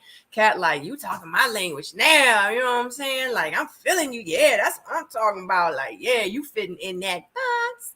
And Philip, like, you know what I'm saying? Like, I don't know. I think she might get fit in my life. You know, I think I'm feeling Kat. And that's all I really got from it. Which y'all got? Absolutely nothing. Y'all want to go to the next scene? At least let me show my pictures, because you know I be working hard on my pictures. I don't really remember. This is what you just said was what I remember of the date. I kind of, until this conversation, I actually would have liked to see him. Her dress is really pretty. Him with Aries, because I like. I'm seeing a potential fumble right here from Phil. For sure. You know, that's a potential fumble. Well, I think she may or may not be into him because does Phil have kids? Because she said she don't want nobody with no young kids because yeah, I think he has a young son. That's what she told him. Wasn't him? Who she told that to? She just told it to him on this date. To Phil, right? Yeah. She said that. Good point. You're right. So that's why I was like, oh, he must have young kids. She's politely letting him down. Sorry to this cast. I can't even say that. I'm sorry, guys. I'm in the group chat reading y'all. Lord have mercy. Yeah, it's J Dub says Kat don't want no more kittens. Sorry to this cast. Yeah, but like, you know, speaking of this scene though, shout out to Kat. She looked absolutely gorgeous in this scene. And you're right, Jay. This dress, it was like she came floating in. I was like, okay, so, come on your Janelle Monáe. Yeah, I love the dress. So let me see if I got any more pictures because I'll be working hard on my career. Okay, so this is the scene. That's why I was like, y'all want to. What is this pose right here? Like, we are not on the field right now. What are we doing? Let me stop. Let me stop, baby. Baby. Now she improving. That's what I'm saying. Now she's improv. Lord Jesus. But when she was boxing, she was kind of cheering while she was boxing. Oh. She was. That's why I know I can say what I want to say. Cause we saw that stance. Poor Kira. She completely dug her grave and jumped in it in this one scene, literally within minutes. For whatever reason, for me with Kira, especially when she's around Quentin, because she so wants to believe that he likes white women, she keeps doing her white side the most. All of these pictures where you show her standing is in her cheerleader stance, which is predominantly used as her white side, her white adjacent side. So I'm like, why are you still trying to attract this man when clearly you're not the black chocolate woman he wants? You're too white adjacent. Like, stop trying to. He's not gonna fall for this trap that you're trying to set him in. He All right, like but to go on the list of races and act like you got to put black women last, like we just don't have any coup to ourselves. Oh, not white. Oh, well then Mexican. I'm sure she went down all the Asian countries next. Like, girl, what is you talking about? You don't see that? Is that a Q brand on his arm? So right there, so I'm gonna stand up for my bruh. Right there, you already know that you literally don't have any cultural awareness because he has a whole Divine Nine brand on his arm that's facing you, and you're gonna open your mouth and tell this man, baby, let me tell you something. And then you think you're the most qualified to dictate who may or may not have an inclination to white people because you were a cheerleader, because you are the closest thing. Good Lord, sweet baby Jesus, you are the only one because you speak so proper.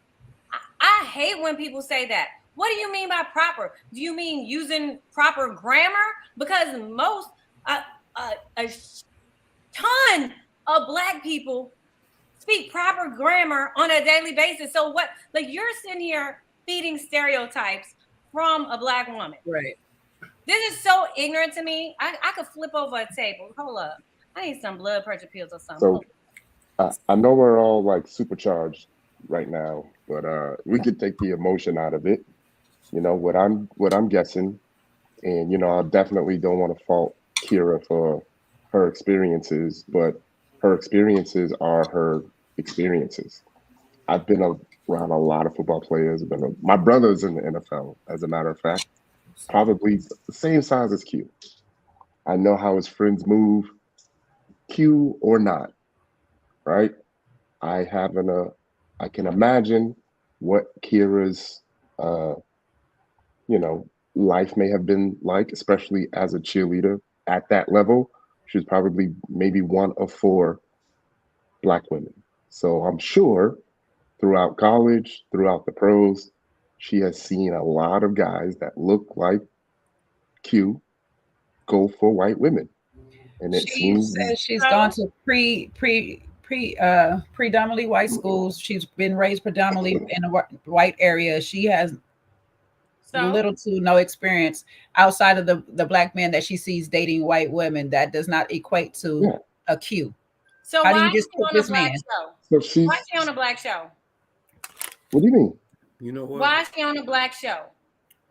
What do you mean? Why is she on a black show? You saying she shouldn't be? Well, she trying to say that about Quentin, like she the white litmus test. It just seems like she's just trying to get some clarification. It didn't seem like she doubted him once he gave her an answer. She doubted him, and since this season started, she been coming for that man. Well, Coming for that man. It's based on her experiences, It's right? based on her ignorance. experiences. It's not just your experiences, it's your ignorance. Because what if I'm you saying, are unworldly and if you know so much and you've been so many places, then you wouldn't say such ignorant things out of your mouth. well, based on her experiences, right? The guys that look like Q don't often go for her. So when she's walking in the room and it's happening again, it could be she be suffering from that PTSD once again. Well, that's She's a just her trying to thing. get. It is a her thing. That's what I'm trying to say. It is a her thing, but it's like you're hating on her because of her experiences. Like I'm those are hating on her her. experiences. He's hating on black women and black men. She Well, basically called let's us just all take the ignorant. emotion. Let's just take the emotion out of it and just listen to what she's. I can't because let I'm me not say here. something. I'm not here to psychologically diagnose her and to walk her through her self-hate issues. I'm not here for that. And I'm not here for her to sit on this show and to put black women down like we're all ignorant and we don't know how to speak. Baby. So let me say one thing. I feel like she has an identity issue amongst herself, right? She's not sure which side of the track that she fits in well with, right? So she's bringing that insecurity into the dating field. So she sees a man like him, and probably all of the white friends that she has dated men, the kind of men that she might have liked, or the kind of men that reminded her of him. And so, because the thing is she instantly ascribed to him that you must like white women, right? Instantly. It wasn't you always talk about lighter women, or you always say you like blondes and whatever. She looked at him and ascribed that, right? And so for her to even or try to articulate what she knows what's in this man's own mind and his own ways, she took those insecurities and brought them straight to the table. I just don't think that she's comfortable with the skin that she's in. She doesn't, I mean, anybody that says these sorts of things about somebody and then just make these snap judgments amongst black women and men, obviously they don't really have a comfort level, or they don't know who they are to have that sort of trepidation just on sight of the way that somebody looks. I what I'm saying is, like, I have personally heard how black athletes talk about black women. I have personally seen them create songs about not talking to black women in the club. So it exists. And that could be her world. That could be her experience. That could be the things that she's probably had to listen to her entire career. So if she's getting that feeling that he may be like that, then we can't fault her for that. It's still You know, not legit. It doesn't make it. Listen, we're look, not if saying I it's see right or you, hold on, wrong. hold on. So, Tyrone, you're saying then it's okay if somebody that's white looks at you and says you're a criminal because all they see on I'm TV not is black saying men going to jail and doing I'm not crimes. saying it's okay.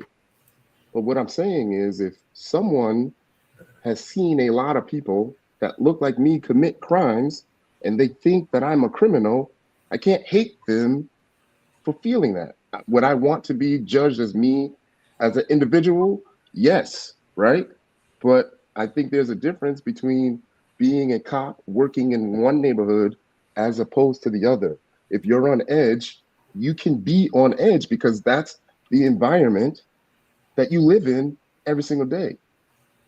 Here's my You thing with That's all. that. can't. That's all I'm saying. I'm not Hold on. making I know. I excuses hear you, Ty. Here, for I hear you, anyone. Ty. But my thing to that, what you're saying is that we can't fault her for experience. Yes, that's true. We can't fault her for experience, but she cannot use her experience to predetermine somebody else's thing for them without finding out or getting information from them themselves. She's making Right. judgments. She's making judgments and So how do acting you on do those it? judgments. Mind you, this now, granted, I don't know what other conversations they had, but as far as we've seen, she's already made the judgment in the ladies' lounge to the other women. Now she's going to him to ask him, do you like? So this is way out of context. You prejudged this man and made assumption and told everybody else about your assumption, and now you're going to clarify. That's where I have the problem at, because yes, you can be raised around different things. I could be prejudiced to different people, but I must go and find out about their culture for myself before I sit there and make any judgments truly based off of my past experiences. Right. So how does she get the truth without asking him the question? Yes, but she's told everybody her truth already, so that's the problem. That's You can't do that. why is it a problem if that's what she's feeling? She's That's telling because that's everyone not what his she's truth. feeling. Her truth, she can't make her truth his truth. I feel you are this type of person. Now I'm prejudging you and telling everybody how I feel about you. Ty, if I feel like you're a thief and I start telling everybody around me that you're a thief, when you come around, they're already going to be stand guard off of you. They're not going to even open up to you. That's unfair to everybody around to make a relationship with you. And that's where I have problems. I don't do that. And that's But just probably because I don't do it. If I feel something about you and I don't like you or whatever, I'm not going to go and tell my friends and give them reason not to like you. They have to form a relationship with you for themselves. right, but that's the point of the discussion. Like when people disagree with her, they disagree with her. They said, I'm not getting that from him. Right. And it wasn't like, she was saying that that's not true. She went back and clarified it. Like, and if you watch like the date with Mariette, like the audio is off. Like it just seems like it's just not the great edit at all for her. But it's that combined with the fact that she's already saying to herself she doesn't like to be prejudged either. So why put that same energy back into the world that you don't even like to receive yourself? I can say, Ty, I don't disagree with you. I understand me. Remember, I'm from the athlete world too. I understand how people are and what your experiences are. However, I don't place my experience on everyone else, and you shouldn't do the same. And it's only confirmed in her confessional when she was so offended that the comment of her not being culturally in touch with the Black cultural experience, she was so offended by that. And as she said it for herself, do I have Black cousins and stuff? Yes. But am I a Black power person? No, I could never say that. So I can understand that and I can appreciate that honesty. What I have a problem with is you blanketing, like think that you're above the rest of us lowly Black women and think that we are ignorant and that we're not dainty and we're not soft and that we're not loving and affectionate, because she stated it in her confessional that people she's the most white adjacent because of these things. So it led me to believe that she feels that the majority of Black women are not like this, which is far from the truth. There's a lot of soft Black women living in grace and living in our skin.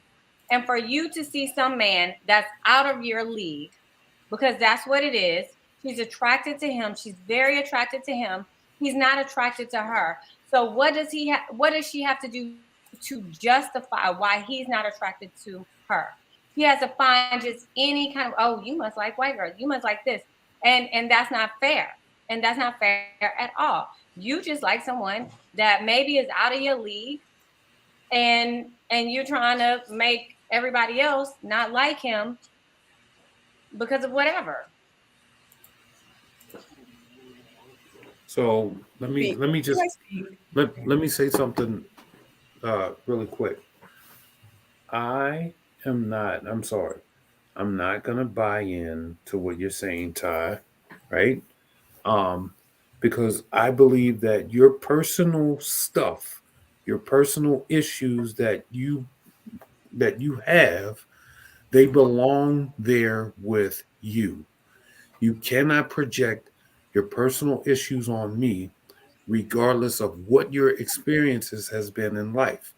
I am a whole different person who you know nothing about, and therefore you don't get to do that. You don't get to bring me into your, mistreated world and start, you know, pin cushioning me and me be the subject of your anger or the subject of your shortcomings or whatever, or whoever did what. That's them. There's no reason why you should be telling this man who he is without even having a legitimate conversation.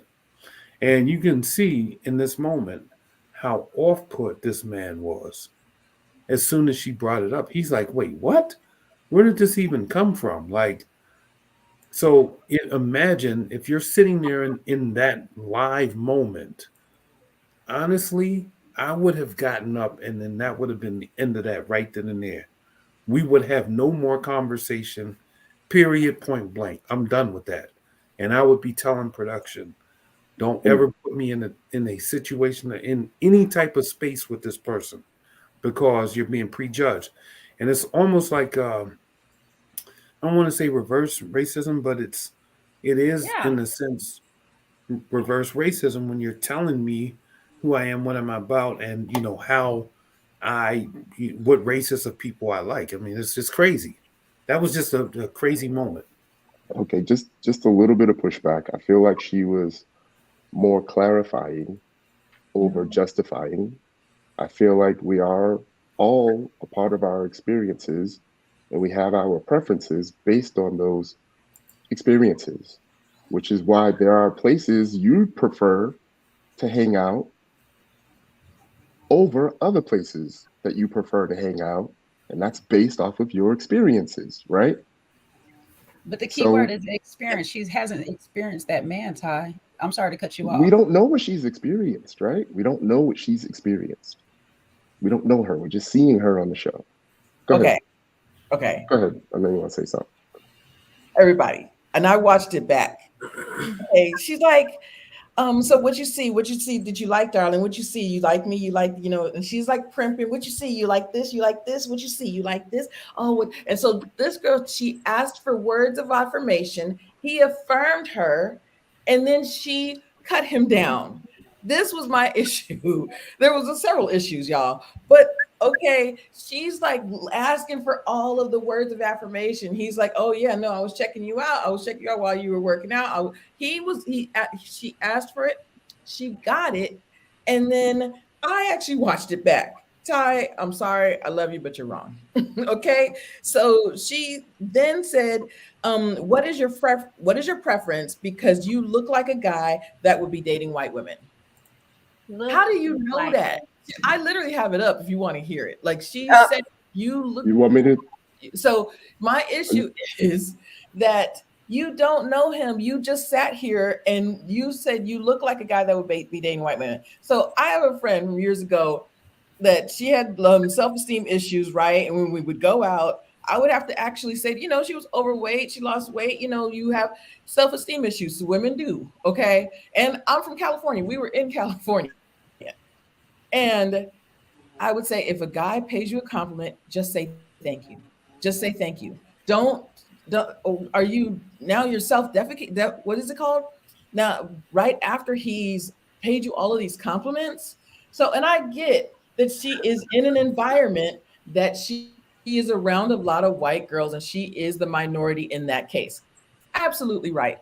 But that doesn't say now that you are one of the Black women that is being pursued, this is a time for you to just accept that this guy might be interested in you. He's giving this girl googly eyes. I have the picture up. And for her to she literally self-sabotaged herself. So and then for you to constantly be doing this well, because I talk white, and no, and that used to get me too. I was born in the South but raised in California, so oh, you talk what? No, I enunciate. She has some issues that are deep seated that have nothing to do with being Black. She has some issues that she needs to get through. So I'm sorry, but this whole interaction, you really messed yourself up because he was really interested, and she could have been a great conversation. How do you all look for all the affirmations? What do you see? Do you like what you see? She literally said, "What do you see, darling, that you like? You like me? You like me?" She did all of that, and then he affirmed her. He said, "I like what I see," and then she says, "No, and so he was like, I'm from Miami."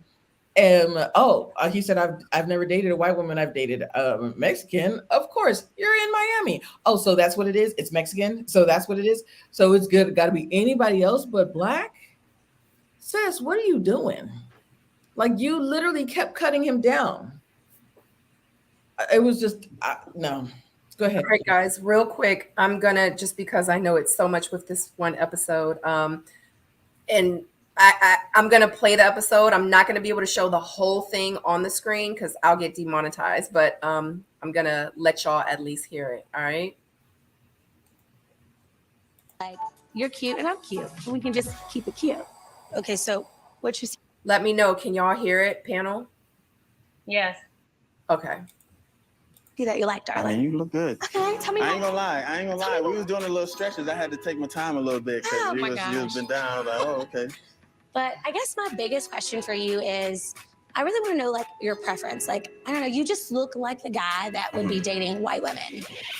I mean, there's nothing wrong with white women. Yeah. Most of my friends are white, so I feel like I can say that. Mm-hmm. So what do you actually like? So elaborate on that for me.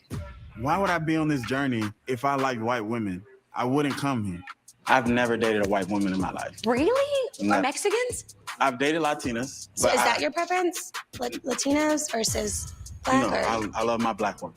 Okay, just want to make sure. My parents are black. They have black love. My grandparents are black. They have black love. Same. I want all the same. That makes me feel better. It got kind of frustrating. I don't know where this question came from about my preference. It just rubbed me the wrong way. If I'm talking about dating, I want black love. And honestly, I'm not feeling any more inclined to want to further my connection with Kira at all. I just had to make sure that was clear.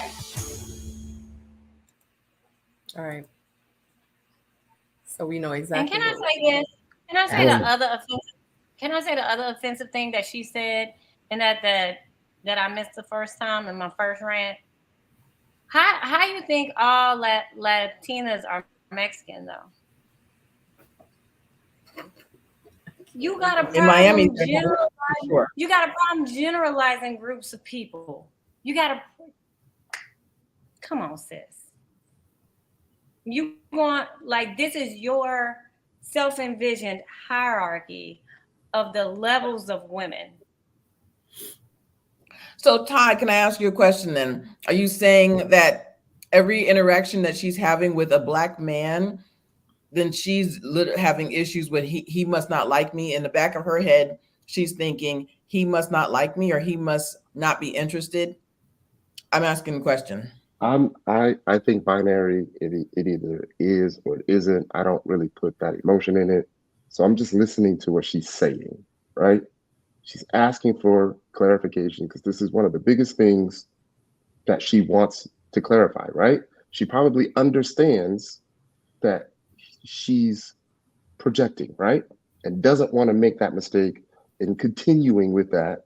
So she wants to know what it is with him, right? Based off of her experiences. For him to feel offended by that or to feel questioned by that, cool. I'm cool with that as well. He likes black women, great.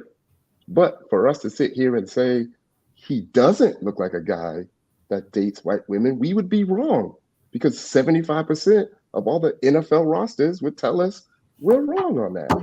He does look like a guy. He's not in the NFL. Well, I'm not saying he's in the NFL. I'm telling you what he looks like to her. He looks like a guy that dates white women. I could say the same thing. He looks like a guy that dates white women. I've seen a lot of people that look like him date white women. If y'all have not seen that, if y'all may be appalled by that statement, cool. Okay. But wait a minute. That's totally stereotypical. You don't think that guys that look like you date white women? It's not stereotypical if it's true. Do you It think that happens. guys look like you date white women? I'm Yes. not saying what I'm saying. It's not So, impossible for us to think that it's impossible because but he's on a it's show. None of us said it it's was any impossible type of, though. yeah, it doesn't That's how it's coming mean, off. bro. But listen, here's what I'm saying. There isn't one specific trait that is a white woman eligible dater. Like these I'm not saying people that. go I'm not off of saying what. that. Which is why I started talking about her experiences. From her experiences, that's what he looks like. She's Is that getting what she said? clarification of that. She's asking for clarification of that. But She is got the that what she said? clarification, and Did she she say says, that? "Okay, cool." Okay, Did she Tyra, say, hold on. Did she say to him, in my experience, there's men that look like you that date white women? No. So this right here is just So what filler. do you This think is it's coming BS. from? You think it's coming from outer space? Well, I mean, but how do we know that that's the space that it's coming from? Maybe she's just that insecure of herself that she sees all of her friends who are white that gets all of the good guys. And most of those guys happen to be black men. But it doesn't, I mean, why Also, can't She it be could that? very well be. Like she could very well be. But that makes what she's saying true then. Also, why did she say it in front of him as well? Like, and that same friend that I talked about that had insecurities, right? We in front of the guy, she would say, "Okay, thank you." When we got in the car, she's like, "I don't know about him, Crystal. I think he dates white women." But why did she do that to him in front of him like that? How did she think that? Face. If But she I don't think she said it that way. what? I'm sorry, I didn't hear you. I'm muted. I'll let you finish. No, I legit. So I just feel like her saying that to him, she basically self-sabotaged, and then brought in the Spanish comment, or the Latina comment. She basically self-sabotaged her whole thing and showed all of her insecurities. If that is what it is insecurities. I think there's more than insecurities there. But I just did feel like if that's what she was thinking, she could have waited and said that into ITM. But for her to say that to him after actually asking for words of affirmation too, that whole scene was crazy. Did you literally primp in front of this man, ask for all of the affirmation, ask for, well, how do you think, how do you, what, you like me, you like how I look, and then he affirmed you, and then you took it back and insulted him? Where they do that at?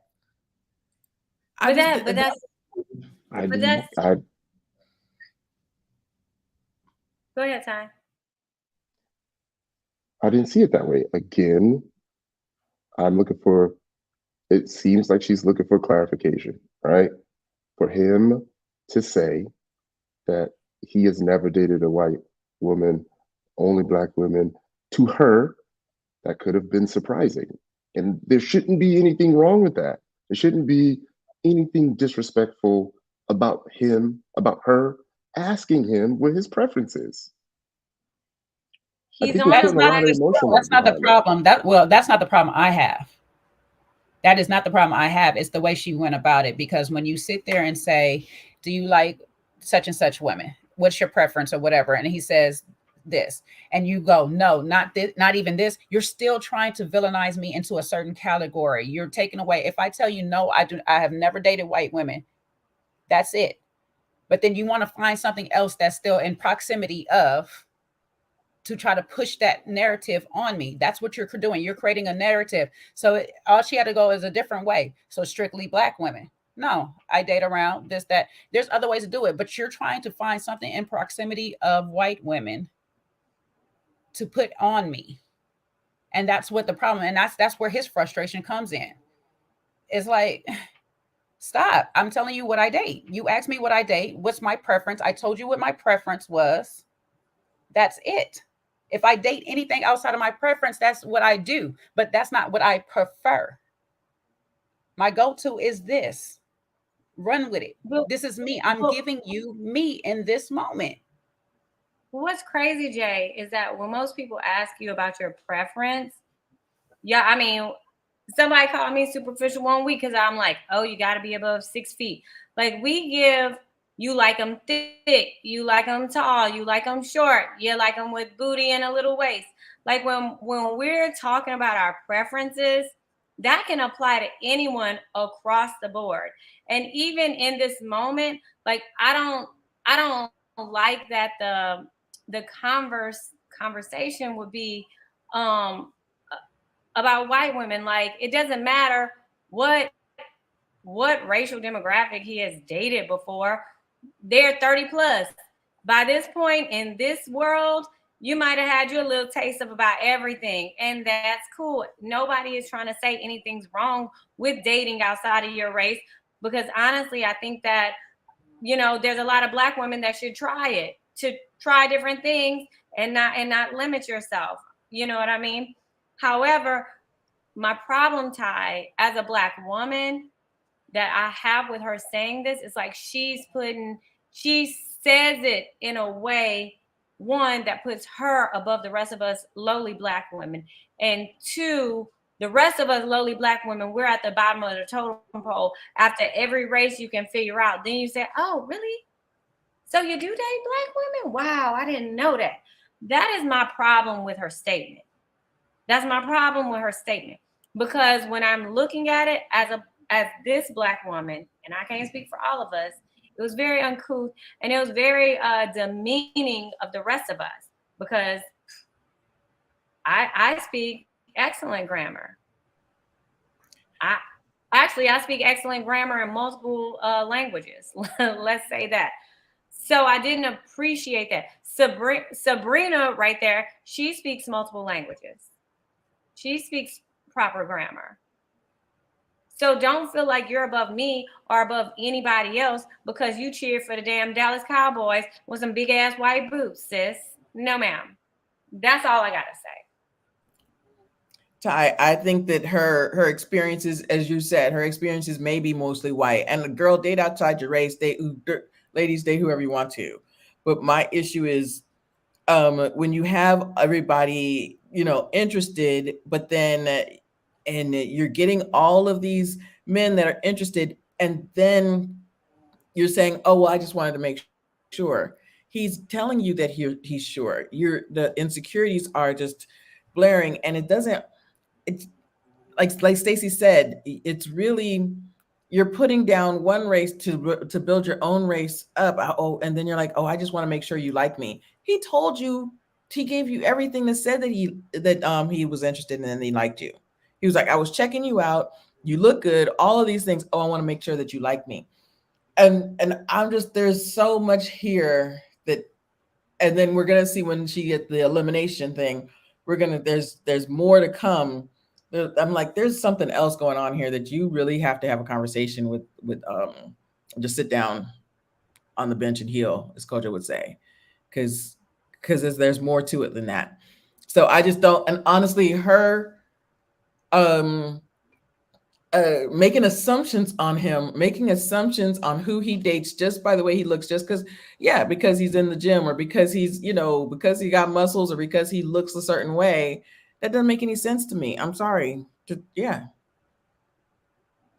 that was not cool. Why did she do that to him like that? That wasn't okay.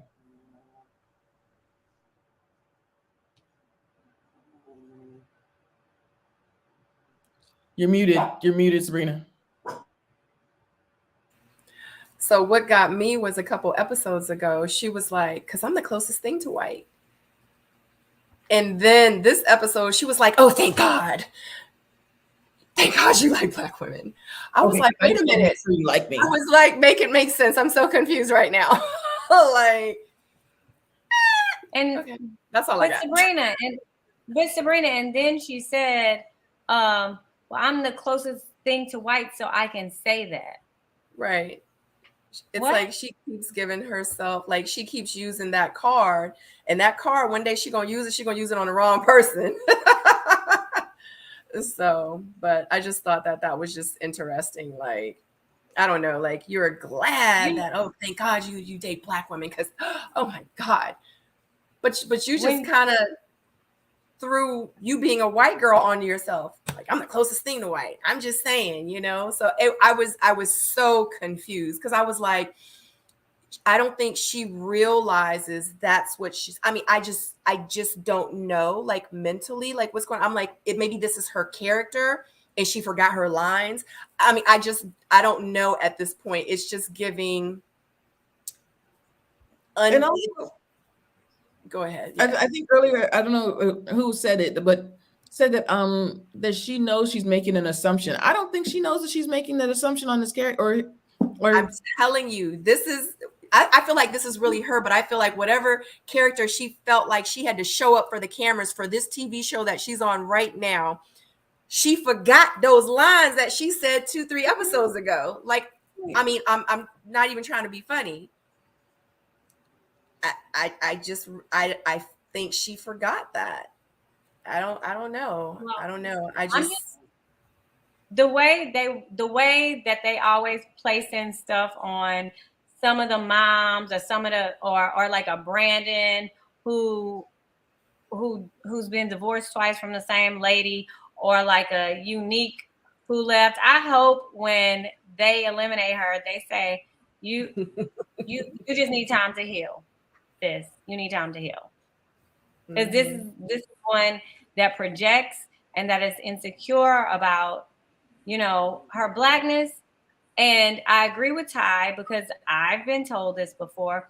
I believe she has like you're pretty for a Black girl syndrome, and her relationship to being Black is a distant one. Is a distant one. It's almost like I got Black cousins, but I'm not one of them. So I think like that is what is giving me, and that's I guess why it just put me off. It set me off and it put me off. And even my 15-year-old daughter, as she's watching, she's like, what? Like, we're just like, what? So I mean, it's like universally put off, but I'm saying I do wholeheartedly agree with you, Ty. I don't disagree with your point of view at all. But as a me, who I'm secure in my skin, and I can hear these little dog whistles and stuff, because I've heard the same thing. You pretty for a Black girl, and I was offended by it, but she might appreciate that as a compliment, whereas I'm offended by it. So, like, I just think, it is what it is, and it's a difference of opinions. And to your point, Stacey, that actually is sad, because I've heard that before too, and she's probably heard that a lot. So it's something that's the norm to her. Oh, you're pretty for a Black girl, or pretty for a brown skinned girl, or what have you. So to her, that's the norm, and so she's used to that, and she's used to these experiences of having Black men that will date her for a time, but are more used to dating white girls, or what have you. And so now it's okay for her to ask these questions or make these assumptions that are not true. Like, he's sitting there like interested. So I just know it was sad. I just know that because I have Black cousins, and I can say that because I have white friends, and like all that it's just like, oh God, it's just a lot for me with Kira. And I'm like, why do you have to keep saying that? Is it to justify your effed up comments that you just keep making, and you think that because you say that, like, it's okay? My thing is within this scene, the first thing I thought to myself is, what she said to him, what if he said to her, well, you kind of talk white, you talk like a white girl, you know what I mean, and you're kind of giving off like, maybe, like, do you just date white men? Like, I mean, not just date, but like, would you date white men too? Because you kind of like, that's the feeling that I'm getting. Like, I just feel like, how would she have felt if the roles were reversed? You know what I mean? Like, I just don't know. I don't think, I think she's one of those people that don't think before she speaks. She just kind of speaks, and she forgets that she says certain things. But I don't know. Maybe it's just me. Anywho, anybody else got anything to say about this scene? All right, we're gonna move on then. So Jay. The next scene, Jay, did you have something? I said it in the chat, child. That's all I got to say right there. All right. So the men meet in the men's lounge and they discuss pretty much who they are feeling and who they are not feeling and not connecting with. Morier meets with Kira and Unique meets with Marvin, and Unique is eliminated. They feel like she needs to go heal. I mean, she probably does need to go heal, but I'm still stuck on the fact that Marvin is the one who put his top in the past down at the bottom like that. I was like, are you that threw me for a loop right there. I said, what? When I heard it and seen his face is the one putting her at the bottom, I was like, oh wow. Baby, Marvin told them in the lounge, I kiss Unique, but I bonded with Kat.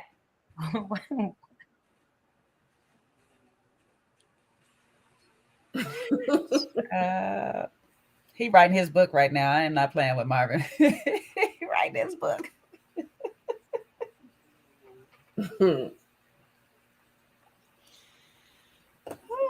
So y'all feel like they made the right decision between Unique and Kira by sending Unique home first? It's like last week's decision in a way. Like either one of them really could go.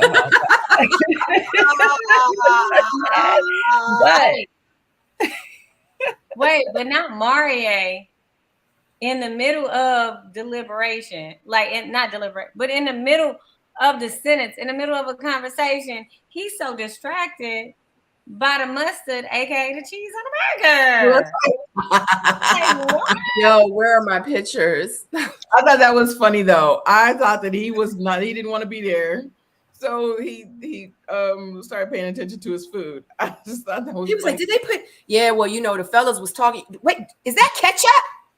Oh my God. When I did my live, have y'all ever seen that cartoon called Up? With the old man and the old lady. The movie Up, yes. And they took the balloon that moved the house. You remember the dogs in there, right? Yeah, we gonna get it with squirrel. Squirrel. Right. Yeah. Didn't that remind you of that? That ADHD kicked in fast, didn't it? I was just like, Marvin, now y'all were just talking about, she was just shading you about not being healthy. And you picked the whole Krabby Patty up and was like, they put cheese on it. I thought they put cheese on it. Okay, then we good. He letting her know that he is still health conscious, like he said. But wait, how everybody tied? This is what you was talking about, huh? The gaming, because it seemed like when I was writing it down, everybody put Kira at the bottom. 2 people put Aries. 1 person put Janelle. 1 person put Unique. But what was the Marie? Didn't he say that Kira's not the one that's going to help me build my kingdom or something like that? Yeah. I didn't know what was the cut. What was cut out? Go ahead, Stacey. Go ahead. Yes, he said that, and then his commentary to her was about the Black aspect of it, because then after it, she went back and said the Black cultural thing offended her. She said, I'm not in the space of saying Black power, but I have Black cousins and Black friends. Girl, lead with I'm Black. My parents Black. I think she was trying to say with what they were saying about her. Like it made her feel a type of way that like they looked at her like that, or they thought like that about her. Like Dad, right. I'm offended. Like that's how they really feel about me. That's not the case. That's what I think. Like it. Yeah, I mean, it happens. Like we didn't even get Marie's full explanation, right? And like Michael Jordan says the same thing, which is why they call it, the Jordan technique. Like there's people that like LeBron over Jordan because LeBron's more active, overtly active when it comes to promoting Black people. Meanwhile, Michael Jordan has done more by far by being a lot more quiet about it. So to say that, I'm not necessarily in those rooms where everyone is like screaming Black power, like it's okay, but you can still help Black people. Like, clearly I'm Black. Clearly, when you see me, we know what the deal is, right? I may not have to be saying that, but we know what the deal is. So again, like, I'm just listening to what she's saying. I'm not taking it as it's not something that she doesn't want to do. I'm just taking it as just something that she just hasn't done. I took it as her being like a total hypocrite because the same judgment she put on somebody else, when it was her time to receive that same critique, she was offended. Well, I would expect her to be offended if people were telling me that I'm not pro-Black, right? That's what we have been. That's funny, Ty. Wasn't saying she was pro-Black. Because you did. What? No, never mind. You did. Never mind, Ty. I'm like, But we didn't get the explanation. We didn't get the explanation from the fellas. We just got Marie talking about cheese, and then he was like, "All right, well, you do understand where the fellas was coming from, right?" And she was kind of upset, which, from my eyes, is to be expected. Especially when you think you're better than the rest of the ladies on the couch. Because of your proximity to whiteness.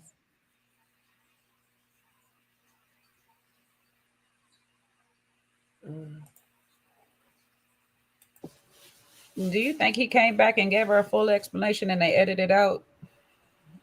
Yeah, I think they clearly edited it. Yeah.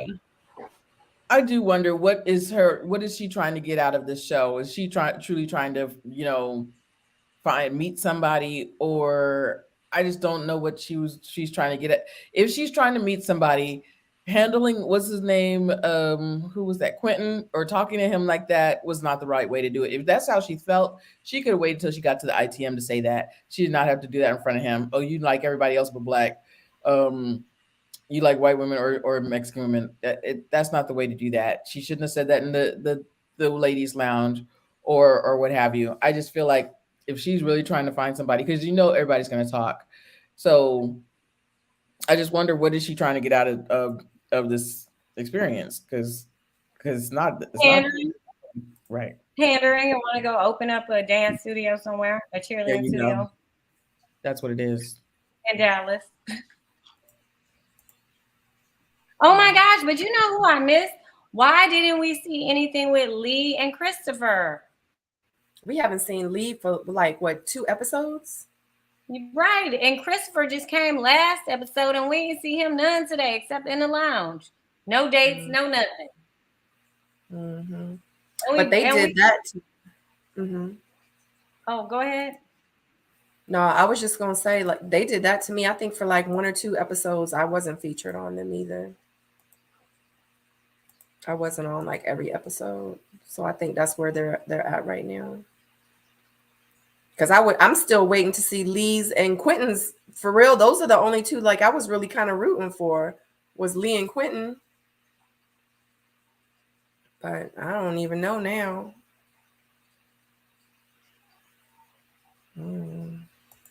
Anyway, y'all got anything else? No, I think we don't fought with each other enough. We got to be a loving family again. Look, Ty been good the last few weeks. Today he done returned to the graceful Ty. I don't know how to take him. No, I'm gonna just say, how to take him giving all this grace. No, I'm gonna just say, I've had similar experiences in my industry.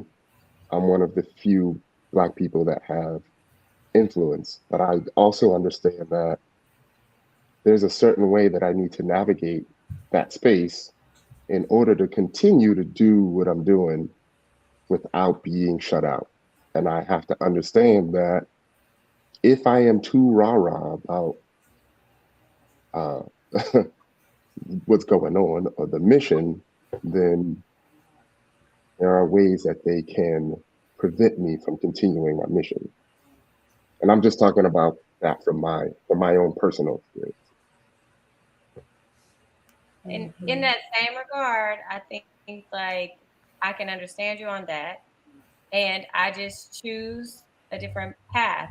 It's not that I'm rah-rah, but you know, I'm one of the few in what I do. And you know, we gotta carry the torch, and we gotta make sure we set a stage where other people that look like us and that sound like us and dress like us, they can come into our areas of expertise. However, I don't check my blackness at the door coming in. And I think that's what I'm getting. I don't know what I'm getting with her. I was really offended, I think, by her because it's an air about her that to me is like putting down on Black women. You know, like when she says things, what I hear is like, oh, we're hood and we get, you know, we like the stereotype. But she's good because of her proximity to white. Like she's pretty for a Black girl. You know, like what the lady was telling me on the Poo Poo Cake movie.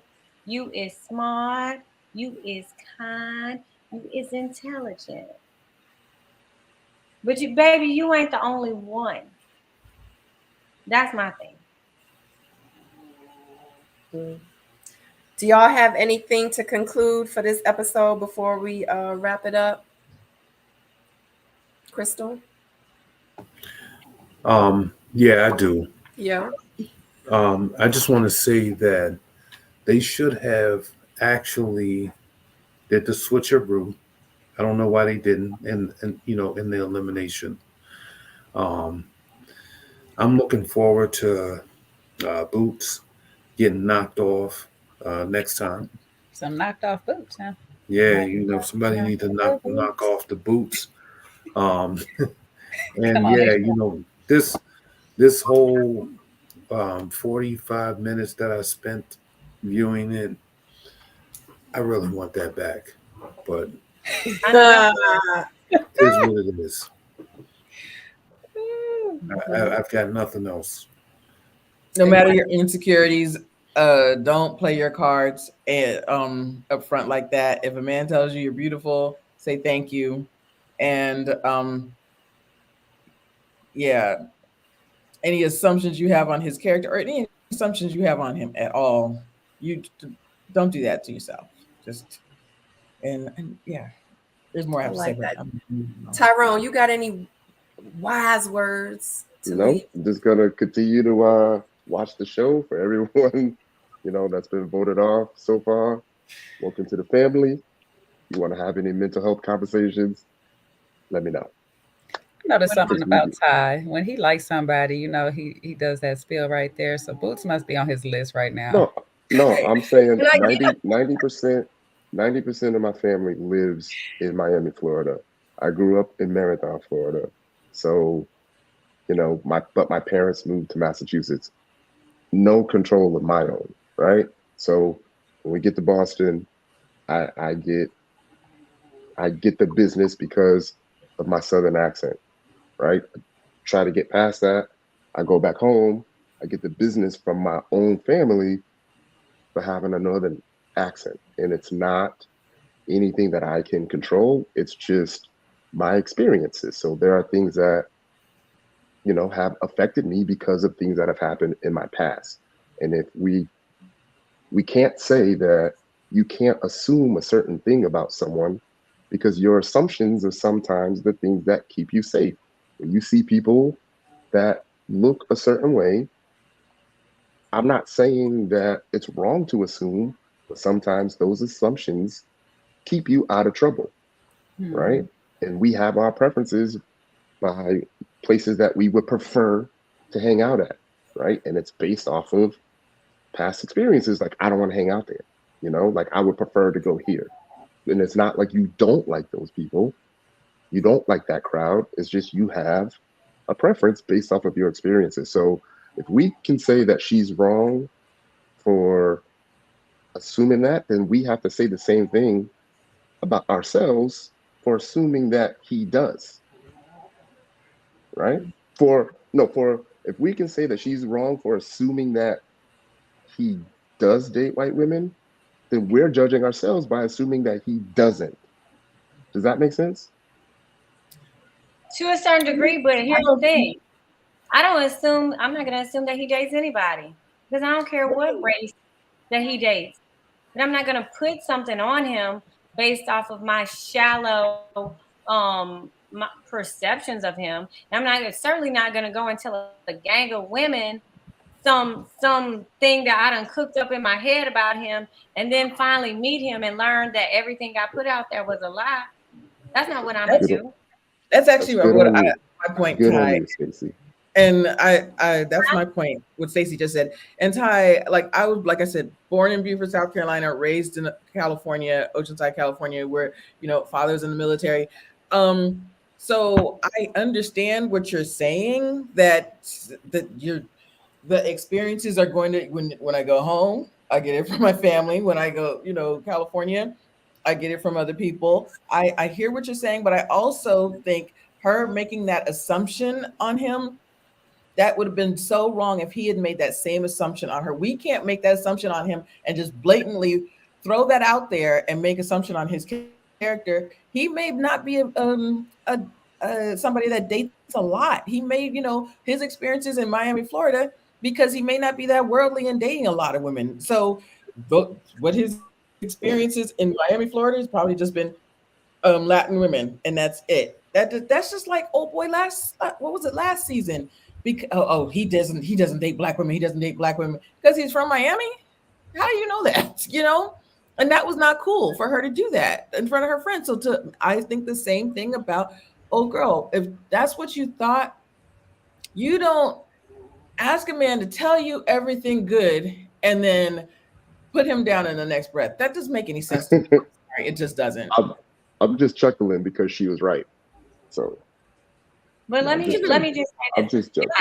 If I in the Miami season, she was right. In the Miami season, she was right. But she shouldn't have done. I don't think that she should have done it like that. I don't think that. Oh, girl, what's her name? Kira. She was only right because whatchamacallit told her that, and that was based off a conversation that Swayze and Katie had. So right, well, it's based off an actual conversation. But my thing is, in the same regard, Ty, with all the points that you made tonight, she's a cheerleader. A lot of people like to stereotype cheerleaders as not being the sharpest crayon in the box, not being bright. When I saw and heard that she was a cheerleader, I didn't prejudge her as having a lack of intelligence or anything like that. I was just like, wow, that's awesome. One of the few to cheer for Dallas. That's a huge deal. Like, I didn't discount her. I didn't presume she only talked to white guys. I didn't put any of some prejudices that most people associate with this line of work on her. I didn't think she was a groupie. I didn't think that she was any of that. Like, I didn't place any of that on her.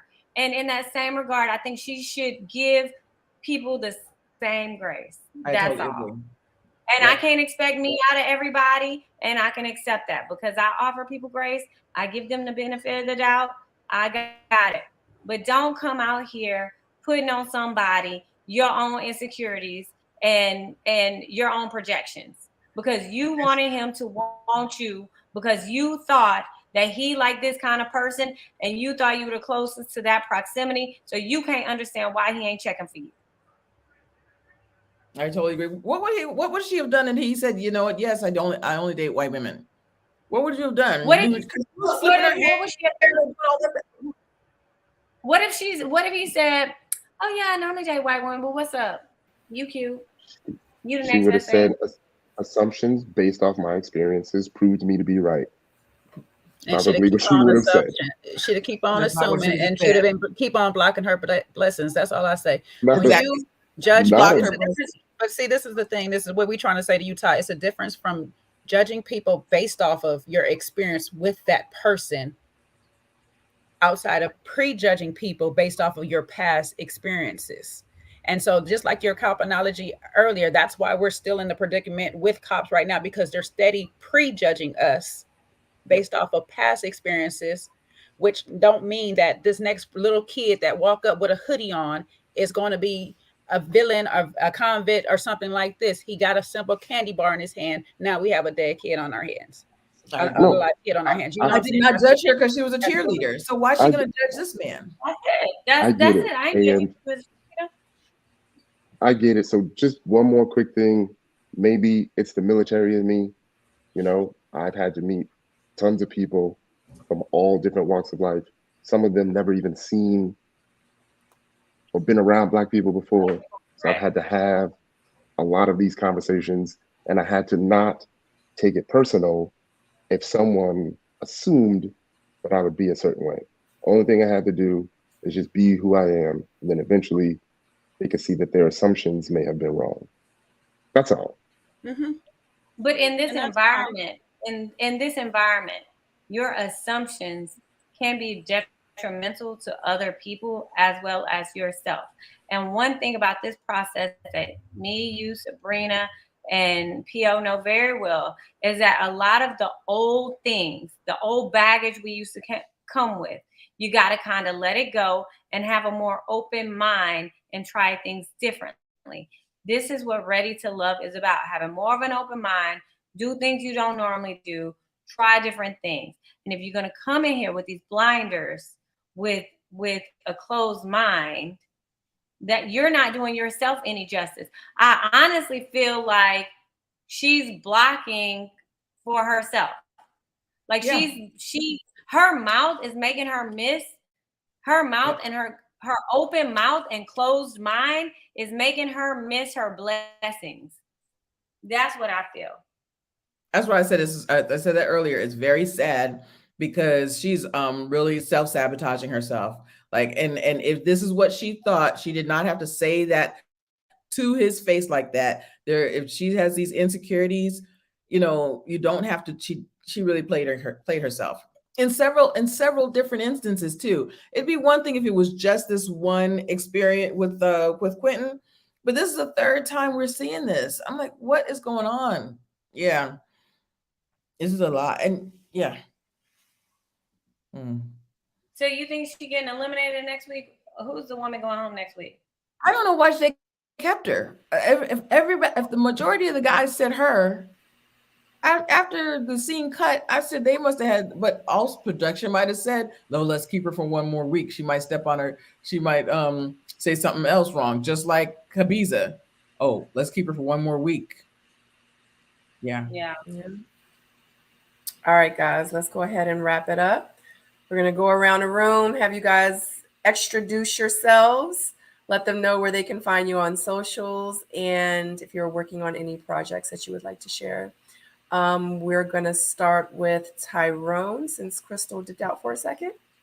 Yes. What's up, everybody? Tyrone Wilson. You can find me at Ty Wilson21 everywhere. I've kind of decided to just focus on the panels and not make the reviews of the show anymore. There's some things that I want to do, like put more mental health content out there, and also my personal journeys. I am working on one where I crushed childhood traumas. So very shortly, you should see a video of me of how I met my biological father. And not to tell story, but there's a biological side of my family that I met, and I'm going to show y'all the entire journey of it also. Hopefully that'll help someone. But yeah, follow me, Ty Wilson21. Love it. Thank you for sharing, Ty. Crystal? Woo! Thank y'all for tuning in. Stay tuned. I got something coming for this Sunday. I'll be reviewing, doing a full show recap of Swagger. And yeah, stay tuned for more to come. Thank you so much. Stacey B. So you can catch me and my kids that are Black on Instagram.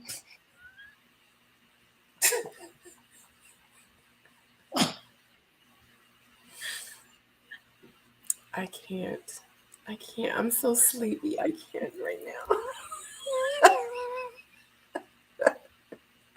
I can't. Good night, everybody. Good night. I also have Black cousins that may and my Black friends that may also appear in my story on Instagram. because of my proximity to Blackness, I feel like I can say that. Stacey, I can't. Oh God, my eyelashes going up. well, I'm so close to being Black. I'm the closest thing to Black on this panel. So I feel like y'all should come join me in my Black experience. You can't. I'm too sick.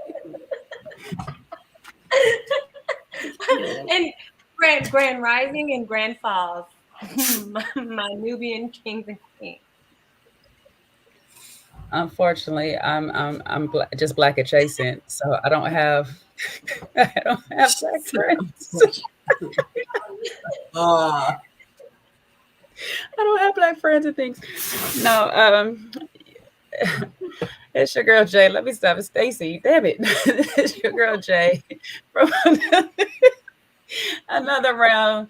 You can find me on YouTube at Another Round JS, all one word, or you can find me on Instagram, Another Round _JS. And yes, you may see one or two Black people up there, not too many. I got a limit. P.O. Yo, what's good? You already know what it is. It's your man, PO 100 Sightings, who is Black, and I date Black women. Always. He smells very sexy and Black as well. Yeah, y'all know where to find me. You know what I mean?